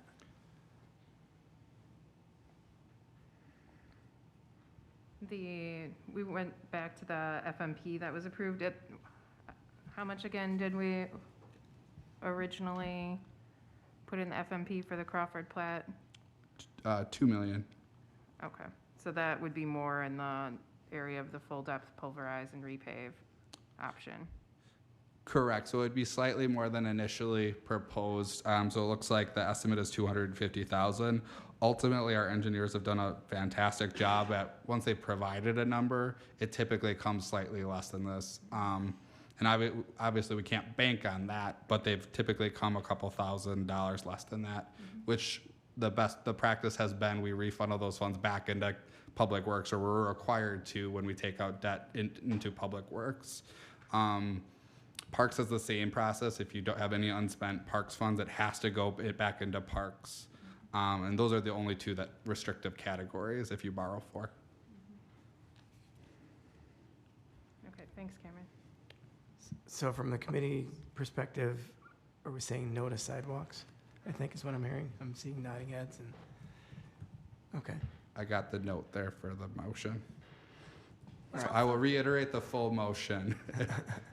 Thank you. And also for engineering for For the other the- projects yeah. that will be in 25, yeah, to slot them in. And so I did realize that I did have the engineering costs already in the budget for 2024. That's what I thought. So that's a correction of what I had said a little bit ago. So that's already in there. I would not recommend approving the full project for 2024 until staff can do some more research about funds available. Yeah. And so before we take out that borrowing, we'll come back and say, here's a couple options for how to fund this. And it's always the everflow of how many roads are we going to tear up this summer in the village? So that's the other thing we always have to think about too.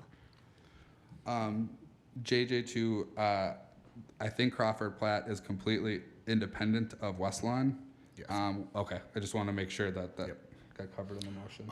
But I will, in case Josh or Kyla watches this at some future date and their heads explode, we'll have to check with our engineers and see even if they could possibly design West Lawn and Crawford Platte were relatively easy for our engineers because it's replaced the asphalt, and the sidewalks are getting a little more tricky. But as we start talking about the intersection, the bike path, those offer some unique challenges that even if 24 construction is desired and Cameron says thumbs up, they might not be able to pull that off given we haven't had these planned yet. And then can I just ask a quick clarifying question Yeah. too? So from the email we got, the number of trees that would have had to have been taken down in order to put sidewalks up. I'm assuming you take that into consideration when you're doing like your walkthroughs and.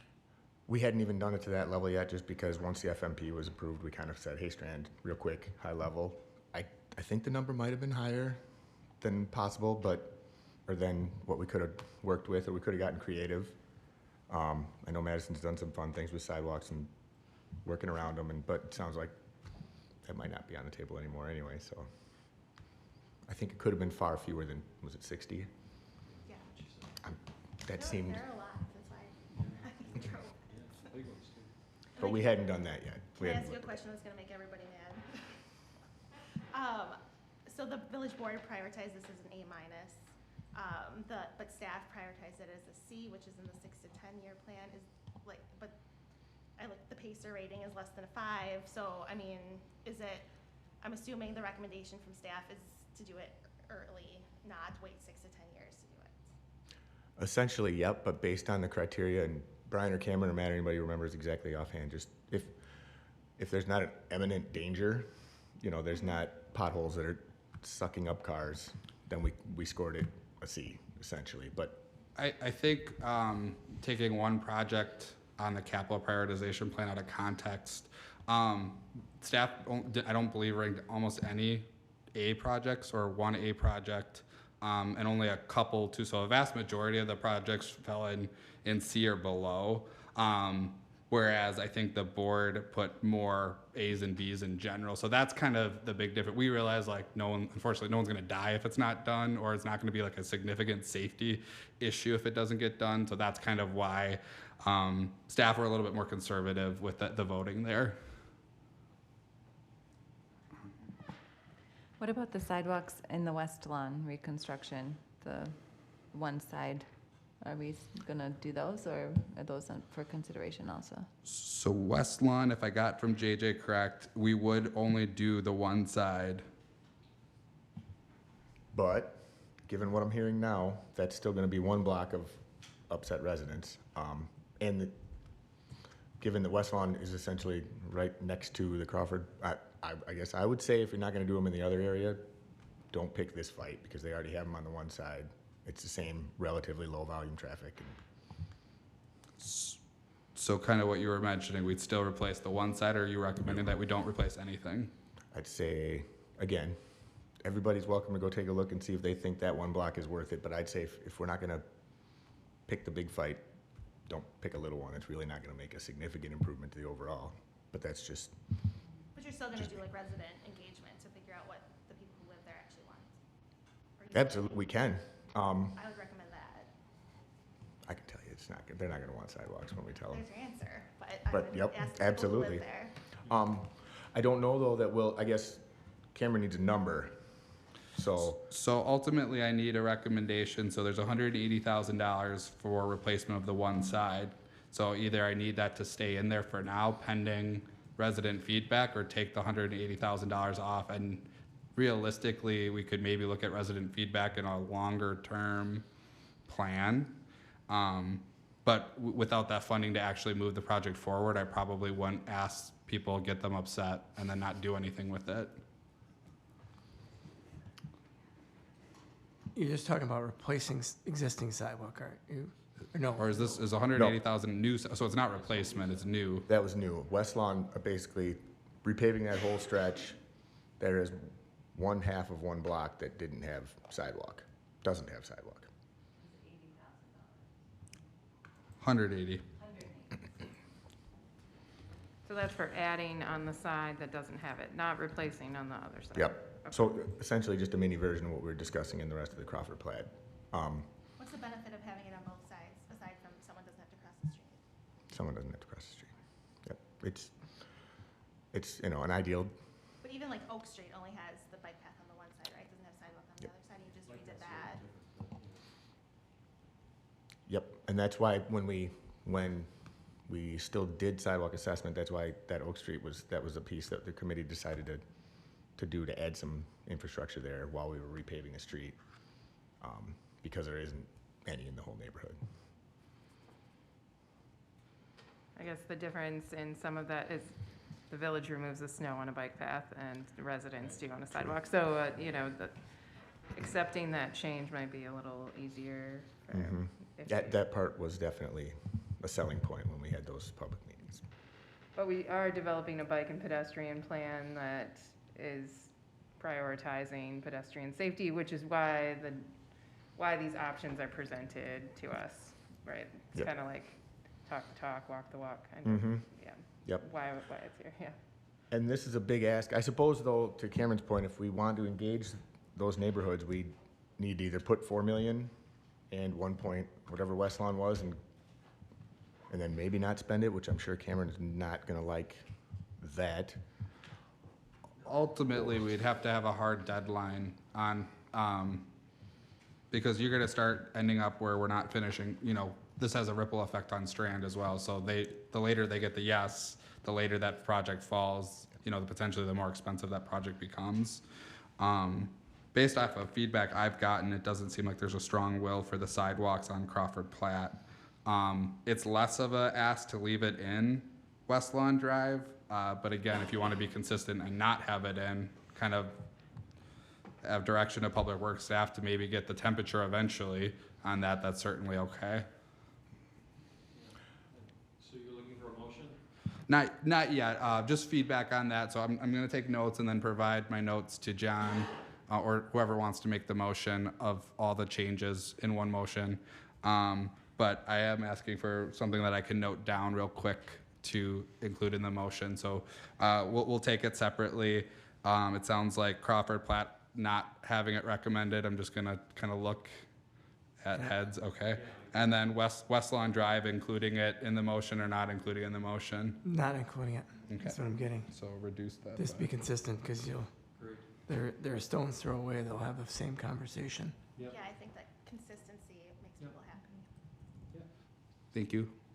And maybe just in future talks, when we adopt the bike and pedestrian plan, maybe that's something we have to think about, just as a future note when we talk about that one. Yep, and I think that's probably when we could do more engagement. This street wasn't gonna change the curb lines, so we can look at how we may wanna tackle these piecemeal or what we wanna do moving forward and reach out to folks and do it slower and, yep.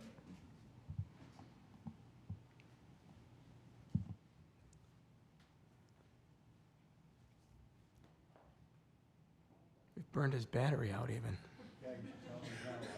Yeah. We haven't burned out his voice yet, though, so we're still working on that. So I think I have the notes that I need for Public Works, so we can either continue if there's other Public Works items to discuss, or we can go to the next topic. Anything else from the committee? Public Works? All right, we can go on to the next. Any other recommended changes? Okay. Are you gonna say the topic, or can I ask one? If you got something top of mind. Oh, I just was wondering, the ARPA dollars and the 25,000 you have set aside for recruitment, my understanding is the ARPA dollars have to be spent by the end of 2024? So they have to be appropriated by the end of Appropriated. 2024. Okay. So ultimately, what I see that coming, and part of the reason why I was kind of conservative with that line specifically, is I can come to the board with a budget amendment at the end of 2024 for what those dollars could, if they need to bleed over to 2025, but ultimately the ARPA budget as presented exhausts those funds. Okay. So that's one where it's kind of more or less gonna be a plug figure. We're not gonna obviously allocate expenses there that don't exist. Yeah. But that line may vary what we can actually draw from there depending on available funds. Okay, because I was wondering if we should just allocate those funds to expenses we know for sure we're going to have versus, maybe we're gonna need to recruit 3 people, and then what happens if we don't have to recruit anybody? but it sounds like you would come with an idea of how to spend it if we don't spend it. Yeah, I look at that basically. line as really, unfortunately, in the environment that we are, that more likely than not, we will have to at least replace one person. Part of the reason why it's there with the last 12,000 is that flexibility. Is if for some reason those funds aren't available, they're not like a significant project like security cameras over and at the emergency service building or the equipment bag, and it's something I can easily say, hey Matt, we need to go back to the board, or we need to come up with a different game plan Okay. for those funds. Thank you. Good question.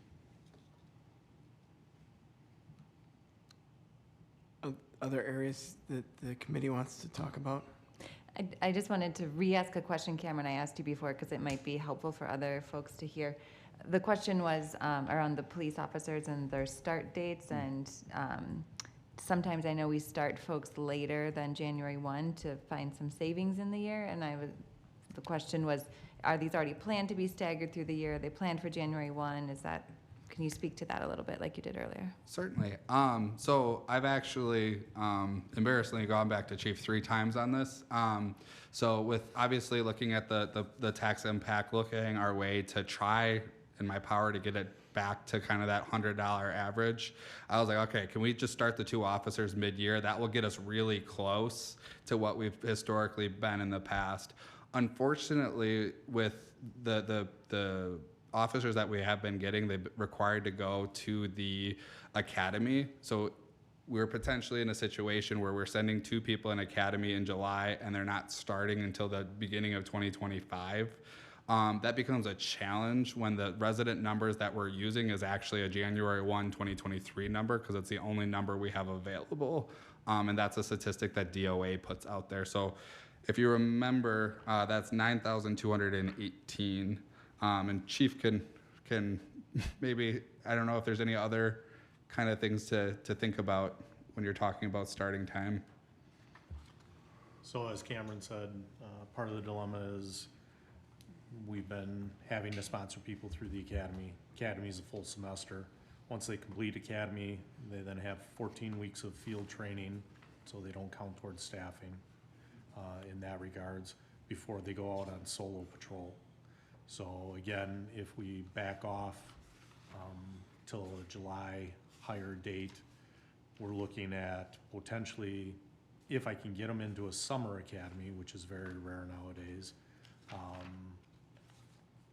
we'd miss the summer academy because those usually would start end of May, beginning of June. So then we're looking at a fall academy, which means they're not graduating until December, which the ripple effect then puts in solo patrol probably about March of 25. And to that point, I guess I remembered one more thing I wanted to add that. Part of the new or the proposed union contract is to having shift minimums, meaning we'll require 2 officers on shift at any given point in time. So if we don't put those people in place in January, we lose a lot of the cost saving and overtime paid in order to have proper staffing levels, again, increasing burnout and potentially having to recruit more. Thank you. And then same question for the deputy clerk. If we were to delay their start date, what does that do to the situation, given that it's 2024 and a big election year? I'll start and then I'll pass it to Lisa. The biggest problem with deferring that is there's an April primary. So you have April and March elections where we're collecting absentees, manning 2 voting locations. I'll let you kind of talk about maybe some more logistics, because it's not just that. Yeah, so that's mainly to get somebody, depending on the pool of candidates that we'd have, whether or not they have experience or not, is going to be a big factor. If they do, if we pull somebody from another municipality or experience, that's going to be wonderful. If not, that's going to put us behind the 8 ball. And April will be a very busy election and going forward. And you have to remember, it's going to be the first time with 2 polling locations. And we have a good, solid core of poll workers. We were able to recruit a few more, but we're still going to need more people And so that would help with getting poll workers trained on up. We're putting a lot of emphasis on elections, but there are other areas where we could use a deputy, you know, with day-to-day, everyday things that happen at Village Hall. Thank you. Yes, I know the April election is the big one, so that's why I wanted to make sure it got named, that there is importance in timing Yeah. for that position also. That's one of the big ones. Yeah. Thank you. Yeah, yeah. And I think it's, like Lisa said, it's hard to just drop somebody the day or two before that starts and assuming they can kind of come up and running. To put some context, the amount of permits that have increased year over year is significant. So part of this position is being offset by the increase in permits that we're seeing year over year. So just want to put some context to that as well.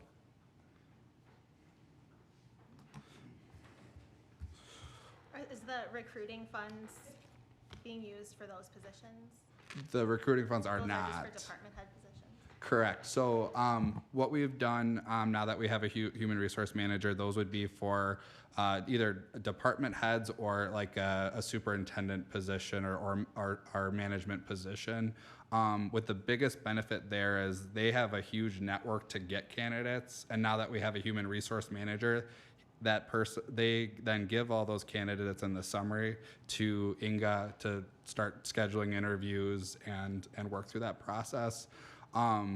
We found a considerable cost saving going that way as opposed to doing it ourselves, because some of that also does include advertising the position as well.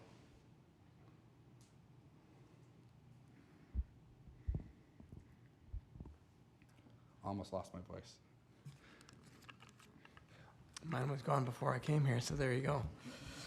All right, other areas that the committee wants to discuss or talk about?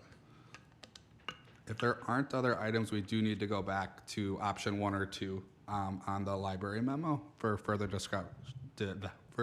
direction to staff. And beyond just the options, the dollar amount, right, if we wanted to discuss that. Yeah. So, go ahead, anyone, Cindy? I mean, my recommendation is that we consider funding the library board's request in full, and that it remains with the library board, which is option 1.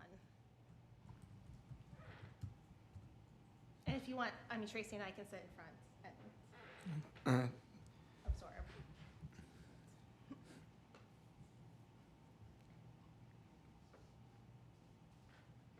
Questions, comments from?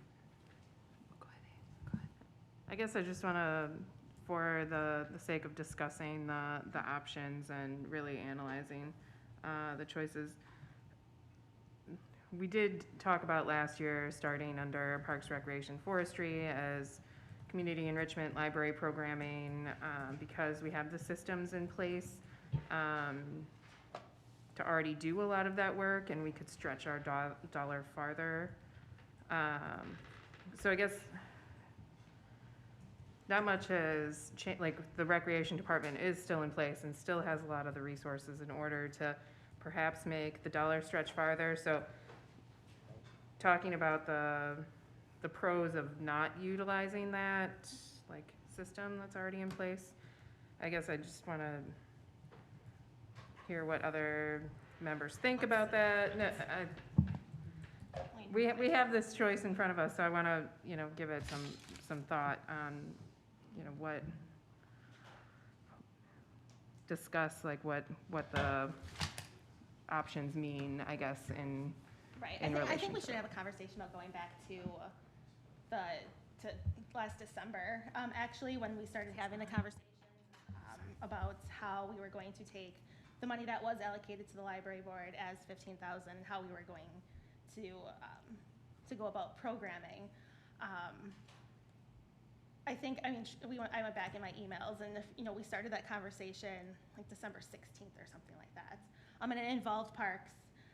Trustee Peterson obviously sat in, and he and I had long conversations about how we were going to implement programming, without someone dedicated to implementing programming, knowing that Parks is busy. And that's how we kind of came up with the plan. I think the money has always been in the library board's fund. So it wasn't going through Parks, but Parks had the ability to order things off of Amazon or schedule us in a park and like those types of things. And I think throughout the year, we've really worked on trying to becoming a little bit more efficient. So Tracy can do all the ordering now. We've really cut back on, especially in the last handful of months, relying on administrative support. We try and collaborate with Parks as much as we can, just because, I mean, it's good collaboration. We collaborate with lots of other groups too. I mean, that's something that we're interested in, is just being a collaborative group. But I think, you know, the way it started, I mean, this is something that we're building from the ground up too, right? Like we're gonna make mistakes.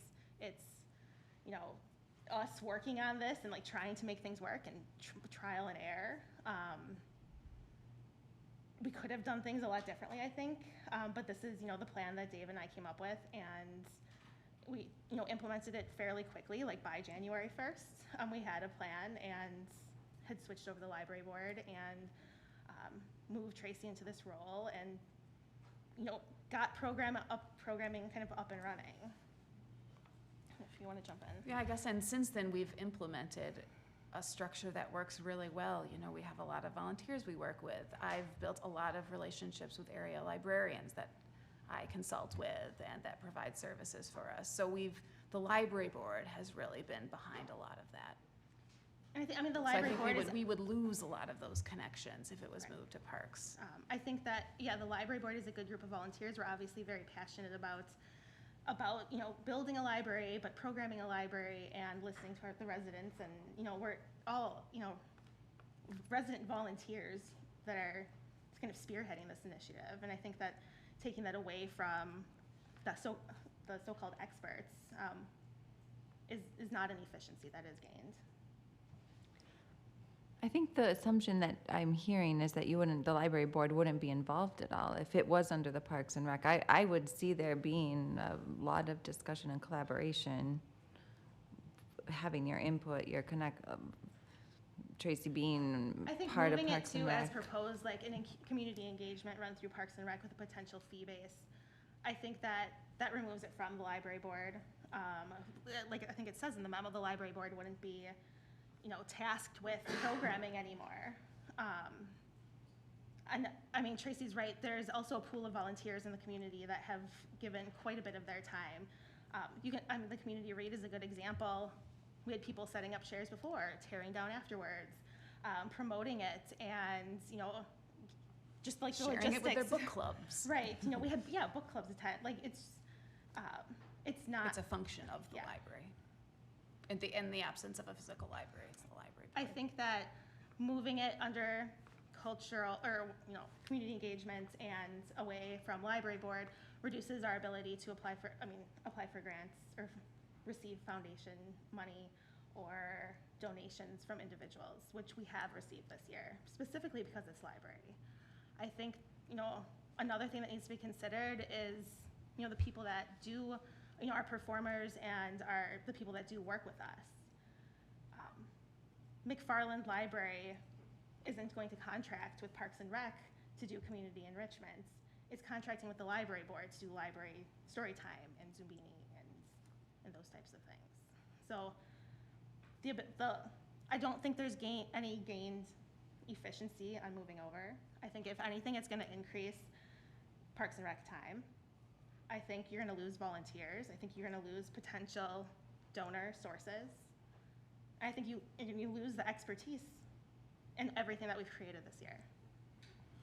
I do, while I appreciate this feedback, I think we start with the funding level, because regardless on where it would end, I think we need to find a funding level, and then we can have the discussion about where it lands.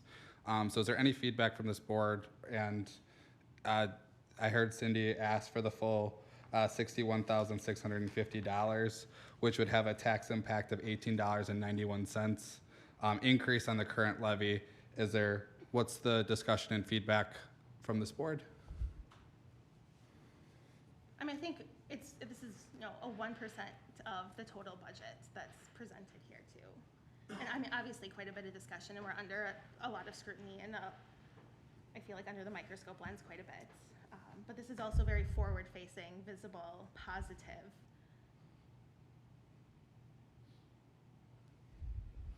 I don't disagree with that, and I think a lot of other departments have had to make also cuts on programs and ideas and on things that are also forward-thinking and good for the community.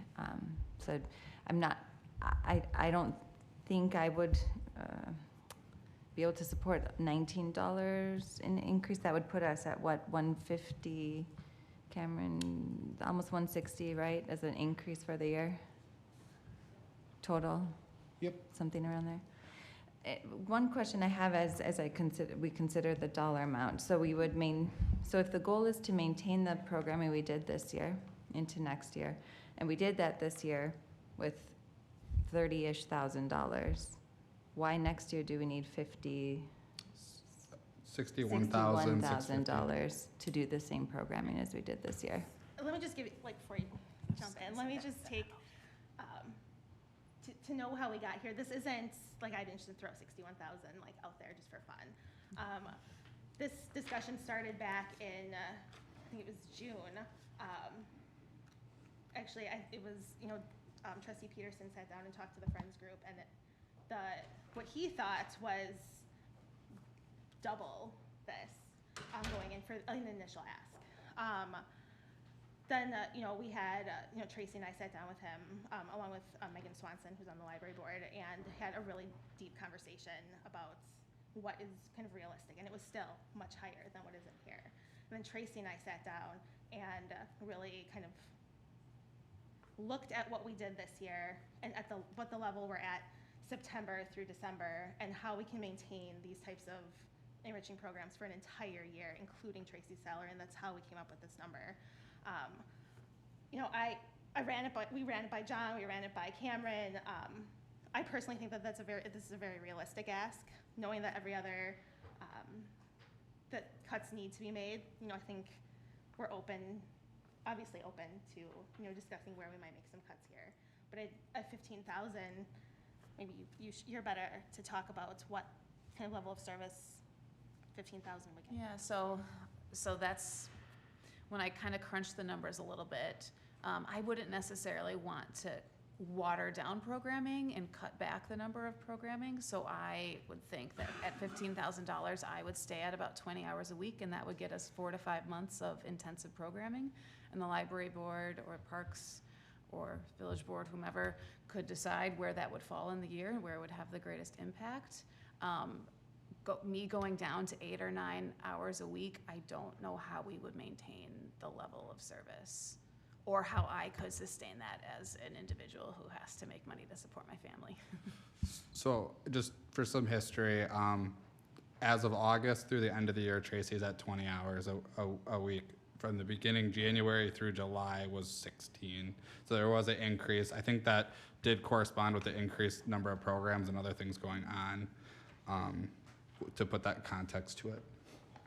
Yeah, so when we say programming, I think maybe we're using that as too much of a general term too. Yeah. Like, it's not just about putting like one program on. It's about everything else that her position has worked on. And you can go into any of our agendas and you'll find out exactly who she met with, exactly what promotion she worked on, exactly what events were held, and what the attendance was, and all of that. It's linked in all of our library board agendas. So as we ramped up and I went from 16 hours a week to 20 hours a week, we bumped up from probably 6 to 7 programs a month up to 10 programs a month. And that's as simple as a Friday afternoon story time to as complex as the bike rodeo, where we taught kids how to ride bikes in the community. So, it's a wide variety of programming, and we try to really balance it out in terms of my time over the course of that month, and also our volunteer capacity to help us out. So I think to lead into what the appropriate funding is, regardless of where it is, the determination needs to be what's the level of programming that's going to need to be done. Would we like to continue the current amount, or is a scale back needed to be more in line with what was approved in 2023?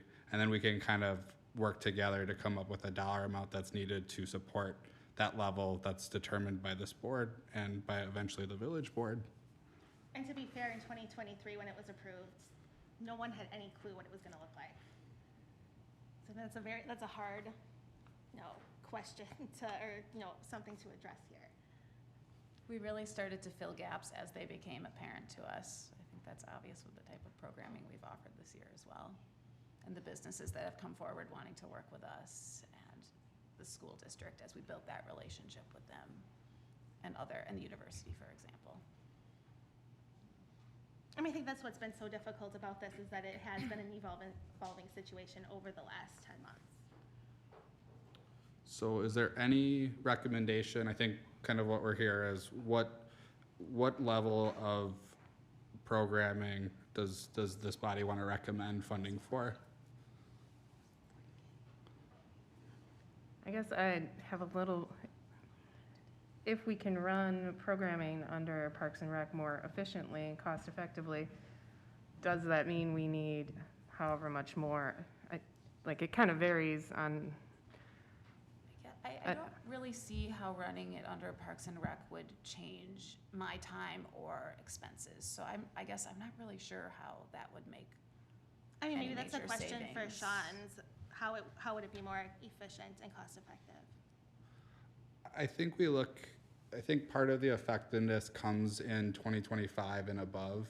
I think when we looked at, when you kind of compile part-time staff here, we kind of look at, okay, it's less efficient to have multiple part-time staff as it is opposed to have one full-time. So the way I looked at option number 2 is potentially increasing that position in 2025 to not only have library programming, but the opportunity to also help out on other Parks and Rec programs as a way to kind of continue. Then 2026, maybe that position is slightly less Parks and Rec, and then kind of phasing it into that full-time potentially position just for library program. That path forward under library board only is just a little bit more difficult because it's hard to say, okay, I need to spend 70% of my time having the library board as my boss and 30% of my time as Sean being our boss. So I would say that's the biggest differences from efficiency perspective. From an HR perspective, again, you're not picking who do I have to talk to for this specific issue. And I guess I think under both options, the way it was presented was that there would still be the feedback from the library board and the community and those relationships. It was enlightening today to hear kind of your guys' presentation or kind of discussions on these topics, kind of some things to consider about. Sean, I don't know if you had anything to add. No, this is very new and this coming back to us, so we haven't had a chance to really fully dive into this to see what it looks like.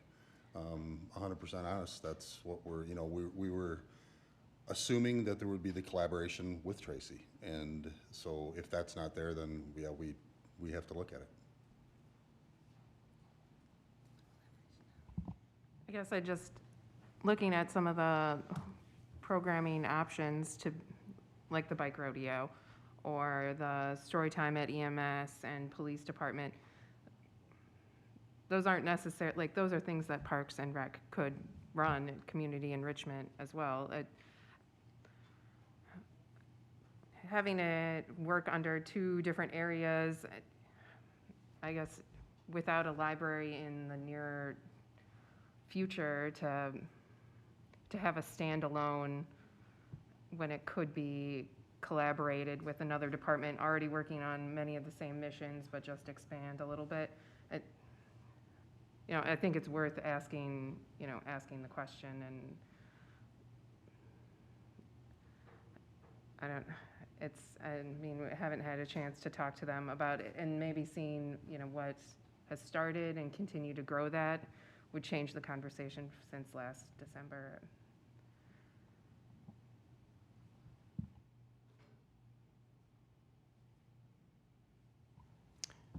I guess the question on programming, I thought the first tranche of programming was fine as far as that rate. It's, certainly there's a lot of learning, and certainly you guys got more efficient as it went on, so the program increased even though the hours didn't increase. to me, that's a good place to start for '24 again, because you're gonna carry it through the whole year. The only difference this year was we took some funds out of a different account we really shouldn't have, in my opinion, to increase it to 30,000. Honestly, knowing what I know about, well, what I've been educated on, I mean, I agree with you about where that money came from, but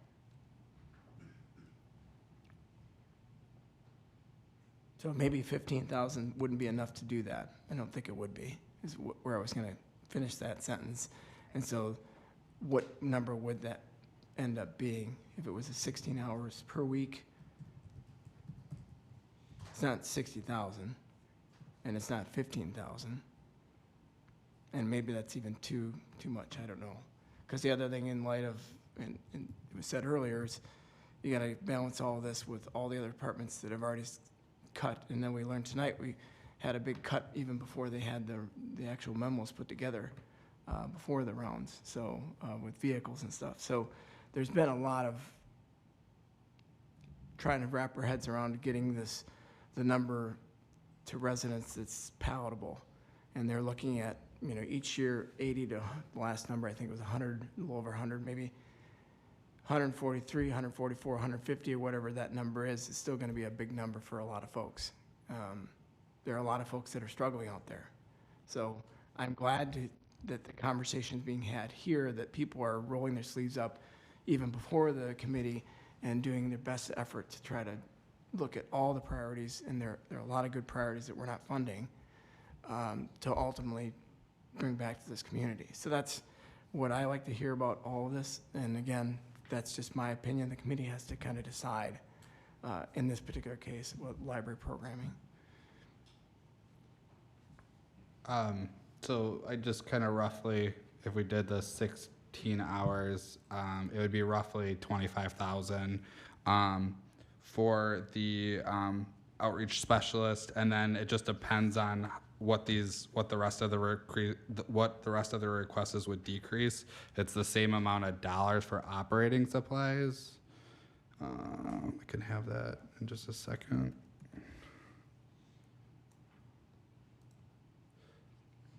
So that would be 51,800, not changing the operating request, but reducing the hours from technically 23 to 16. And what's in there now? What's in the request is 1,199 hours annualized, so that ends up being an average of 23 something hours a week. So it's 1 hour less than WRS eligible benefit employee. So what's in the full 61,650 is the 23-hour average. That makes sense. What I was asking, what's in the budget right now? What's currently in the budget is 15,750. But How does that equate to hours and such? Or that's What's current? So I think we're looking at two different things. So what's currently in the budget is something close, depending on what operating is something like 7 or 8 hours a week. But that would significantly decrease the current offerings for the supplies. So they could spend more on salary and less on supplies, or vice versa. It really depends. But without diving into, that number was derived from the 15,000 from last year, adding a 5% inflation index to get it to the 15,750, and then coming and asking what additional funds could look like. That makes sense. it looks like the projected expenses for 2023, wages will be almost $18,000 and operating supplies just over $14,000 so I guess I would feel comfortable suggesting that we match what the projected 2023 expenses will be, which would be $33,400. And then the programming, I know you ramped up and ramped down and did all sorts of things, so yeah, so whatever you would, that would be the money for 2024. However, you would think it makes most sense where to put the programs and what effort. So I'll throw that out for a point to start for discussion. You said 33. $33,400 is what the projected 2023 expenses will be. Does that include the story walk? No, Storywalk is capital. that's ARPA As dollars. we all yell at you, Storywalk's capital.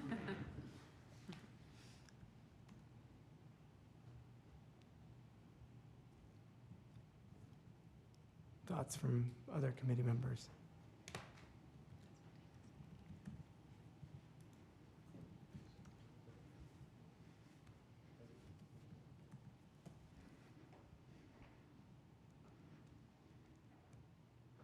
I think we're offering, a range of things now, and I would like to see that dollar stretched further now that we kind of have an established base.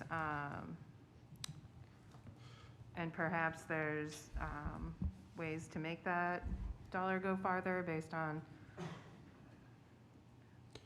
I guess that's where the discussion between the two, like, I don't think that Parks and Rec necessarily like boost posts or, like, there's ways I think that the dollar can be stretched farther.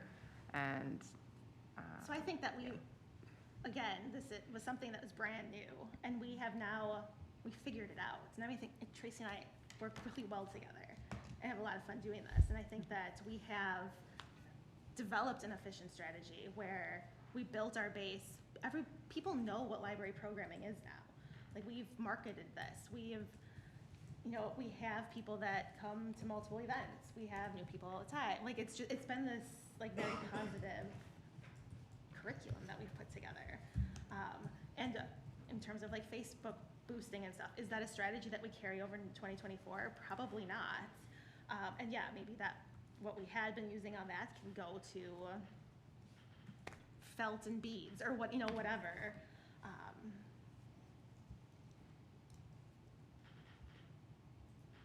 And I mean, we're more than, like, we like getting that kind of feedback too. Like, it's nice to hear, those direct feedback. We both have emails, phones. Like, we are I feel like Matt won't agree, but I feel like we're very easy to work with. On the Facebook boosting too, it allowed us to go from 0 followers up to about 500-600 now. So, we did hit that pretty hard this year as part of our promotional strategy. But as Cindy was saying, especially if there's people that are uncomfortable with that amount, we can, work towards scaling that back and using it in different ways that provide more service and supplies. yeah, I think that being able to justify the expenses and increased taxes, we want to make sure that we're utilizing these very scarce resources in the best way possible. And I think emphasizing that and just the importance of responsibility of taxpayer funds and what they go toward. I think just this whole process has demonstrated just the magnifying glass that we use to go down to every single dollar. And it was the first year of doing the programming, but I just wanted to, I guess, relay the gravity of being responsible for taxpayer funds. So that's why I think having the discussion about whether recreation should take it over, I think it's a discussion worth having. So I just wanted to back into kind of hours per week with what's proposed. One, I do recommend on the wage side, I know Sarah Valencia had commented that we do the same as the projected in 2023. I do recommend on the wages line a 3% lift there. So that would change that to 18,500. FICA would adjust, operating 14,250. So to all in request of 34,165, or a tax impact increase from what's presented at $7.59. That would account for approximately 13 hours per week. I know I went through that really fast, but I just wanted to put in terms of dollars or hours and based off of what the ending was. But I do think it is appropriate to lift that line, the wages line, by 3% to account for potential wage increase. And I would ask that for that 8% of the programs that do have a cap, that we do figure out a way for village residents to have priority to sign up. We can definitely do that. So while we kind of finish the funding amount, so with the proposed, what's on the table of increasing it, that's again a $7.59 increase. I did mention before Parks and Rec position that was cut from the budget. I do ask the board in the near term consider funding that position to some level of degree, whether it be for a couple months this year or make it a priority to make sure it gets added in 2025. Because those guys are stretched in, and I know that's not directly related to this, but when we're adding tax impact back, that is just one more thing I would like you guys to consider.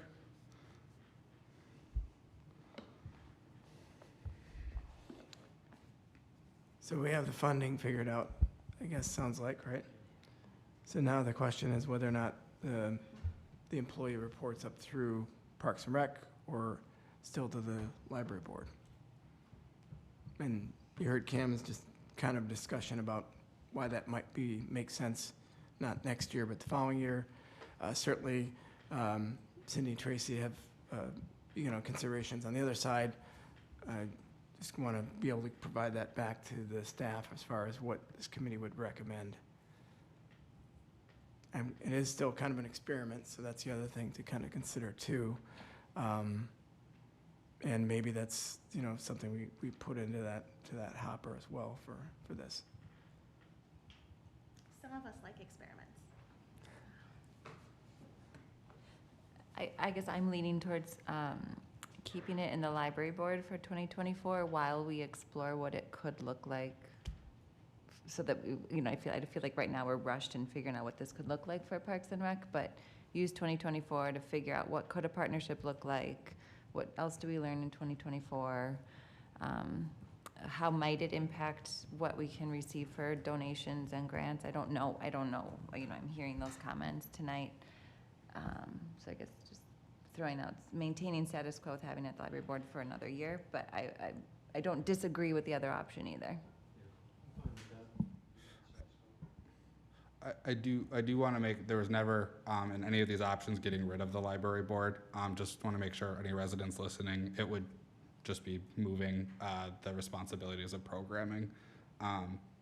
Just want to make sure that was mentioned. And I think there's a benefit to keeping Tracy attending our library board meetings, and if we are working on strategic planning as a long-term plan, that she has, excellent input, and what she learns out in the community can be brought back to us more efficiently. Okay. Oh, Heidi, and yeah, we're losing JJ, right? On the library board. Yes. don't start a rumor, please. I don't doubt that the recreation department could take this under and do a excellent job continuing to grow that. They also have a large base. We do have business sponsors for events, have established partnerships with the school district and such. So I don't doubt that they would do a good job. It is late in the year to come up with a plan, which is difficult. So as working closely with Sean and Chair of Parks and Rec Committee, I think it would there would be a nice harmony in adding this as well. So I'm not like dead set on it, but it's definitely I don't think the average resident would necessarily lose a lot in my opinion, but let's see what we get as consensus. Yeah, I'm sorry if we came on strong and the parks can't do it. That was not our intention. I think that the risks of potentially moving a new program that we've worked on this year over to parks outweighs any potential efficiency and cost effectiveness.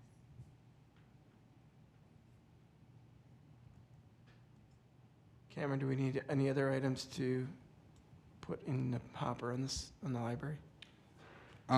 Not on the library. I apologize. I was summarizing some of the stuff in an email, no, so it's you had fine. something to read. So I had nothing else to add Okay. on the library. Anything from the board, Cindy, including you, from the board, from the committee on this? All right. Good. Other decisions that need to be made or other discussion that the committee wants to cover regarding the budget as presented with said modifications, adjustments already discussed? Do we want to talk about the parks position? I would open that for discussion on this board. What does a mid-year hire look like?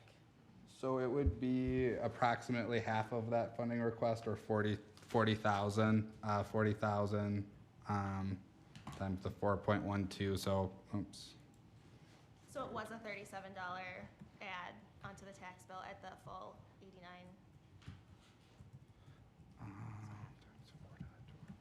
It's like $16.48. I would have to back into benefits, so it'd be like roughly 25, I would think, after benefits and everything for a mid-year add of the parks position.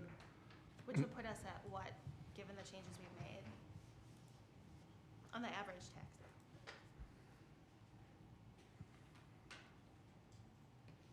bill? We're starting to approach 175, I think. So we're 163.12 before that change. So 188.12 Okay. with the half-year position. So With the addition, would it decrease the amount of the seasonal staff then that we would need, or overtime wages, or anything to offset? It's not in the plan to decrease any staff. It would be adding to, if we were to, it could certainly be something that's looked at, but in my opinion, we're kind of moving backwards a little bit. We're taking away, whether it's, depending on the amount, the budget amount requested, we're taking away staff. And yeah, we are adding a full-time person, but it also squishes down that job, the things that need to be done, into less staff. I guess I'll propose, if the 40,000 is unpalatable, you could certainly hire that position in November. Again, obviously there's an impact in 2025, but I just wanted to we can really add that position whenever, or choose not to include it back or add it back. Can we increase the current, limited time employees we have and maybe get 2 more for the summer to do a blitz on parks maintenance or something? That's a great question. That's a hiring question that, we have trouble finding staff. Yeah. And Yeah. finding, and one of the biggest problems we have out there is skilled staff. And so we have 4 college-age kids that work that we can't really put a chainsaw in their hand. And then our other 3 staff are generally retired. And so finding people to do that could be difficult. Yeah, yeah. A Q4 ad, what would that do for the community as far as, for parks? You're looking at paths or whatever. A lot of work is in the summer. Am I incorrectly No, correct? you're correct. So that would basically be a winter position, so snow removal. Right. But yeah, And then they're queued up and know everything for the following year to, correct, when everything starts turning green and we all escape our cabins and scream correct. with joy.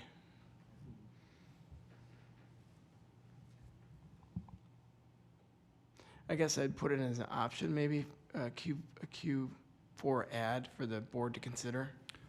And so you could see, impact with everything we've talked about, and then impact for this role. I do think it would be a good idea to kind of present the budget as is, and then ask the village board to consider, further consider options for the parks maintenance position. I could certainly do that. Does that sound reasonable to the committee? Yeah, I Okay. think it'd be helpful, to see the numbers. And we were just talking at committee about closing all of the things down, bringing in all the pickleball nets and closing down shelters and winterizing everything, so, We're in Q4. yeah, we are. don't take those pickleball courts or nets down quite yet. There, people already gnawing at me. They see 50 degrees and they're ready.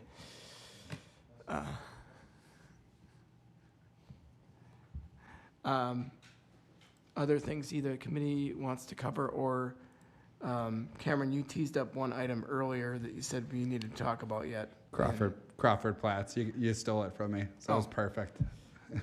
We're not connected that way, but yeah, okay.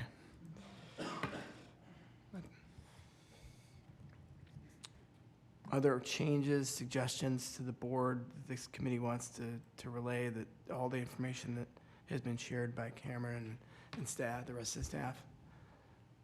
I guess I just add, I know that there have been many, many, many collective hours working on this budget presentation to get us to, a more reasonable dollar amount. And in the age of inflation and a growing community, I know that we have to increase our resources. So thank you to all the staff here and those that aren't to, put forth this budget in a easily digestible way. So thank you.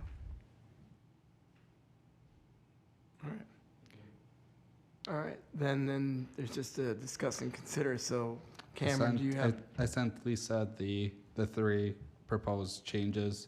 So I'll briefly mention it and then you can read it off in a formal motion. But the 3 things that or 4 things total, decrease Crawford Platt from $4 million in scope to $2,250,000, decrease West Lawn by $180,000 to $1,020, increase library funding by $18,415 to $34,165. And I would say you'd probably want to add option A or B, or option 1 or 2. It sounded like there was some initial discussion on option 1. And then finally, just through this motion, you're giving staff to bring recommendations on or further information for the village board to consider the park maintenance position at some level in 2024.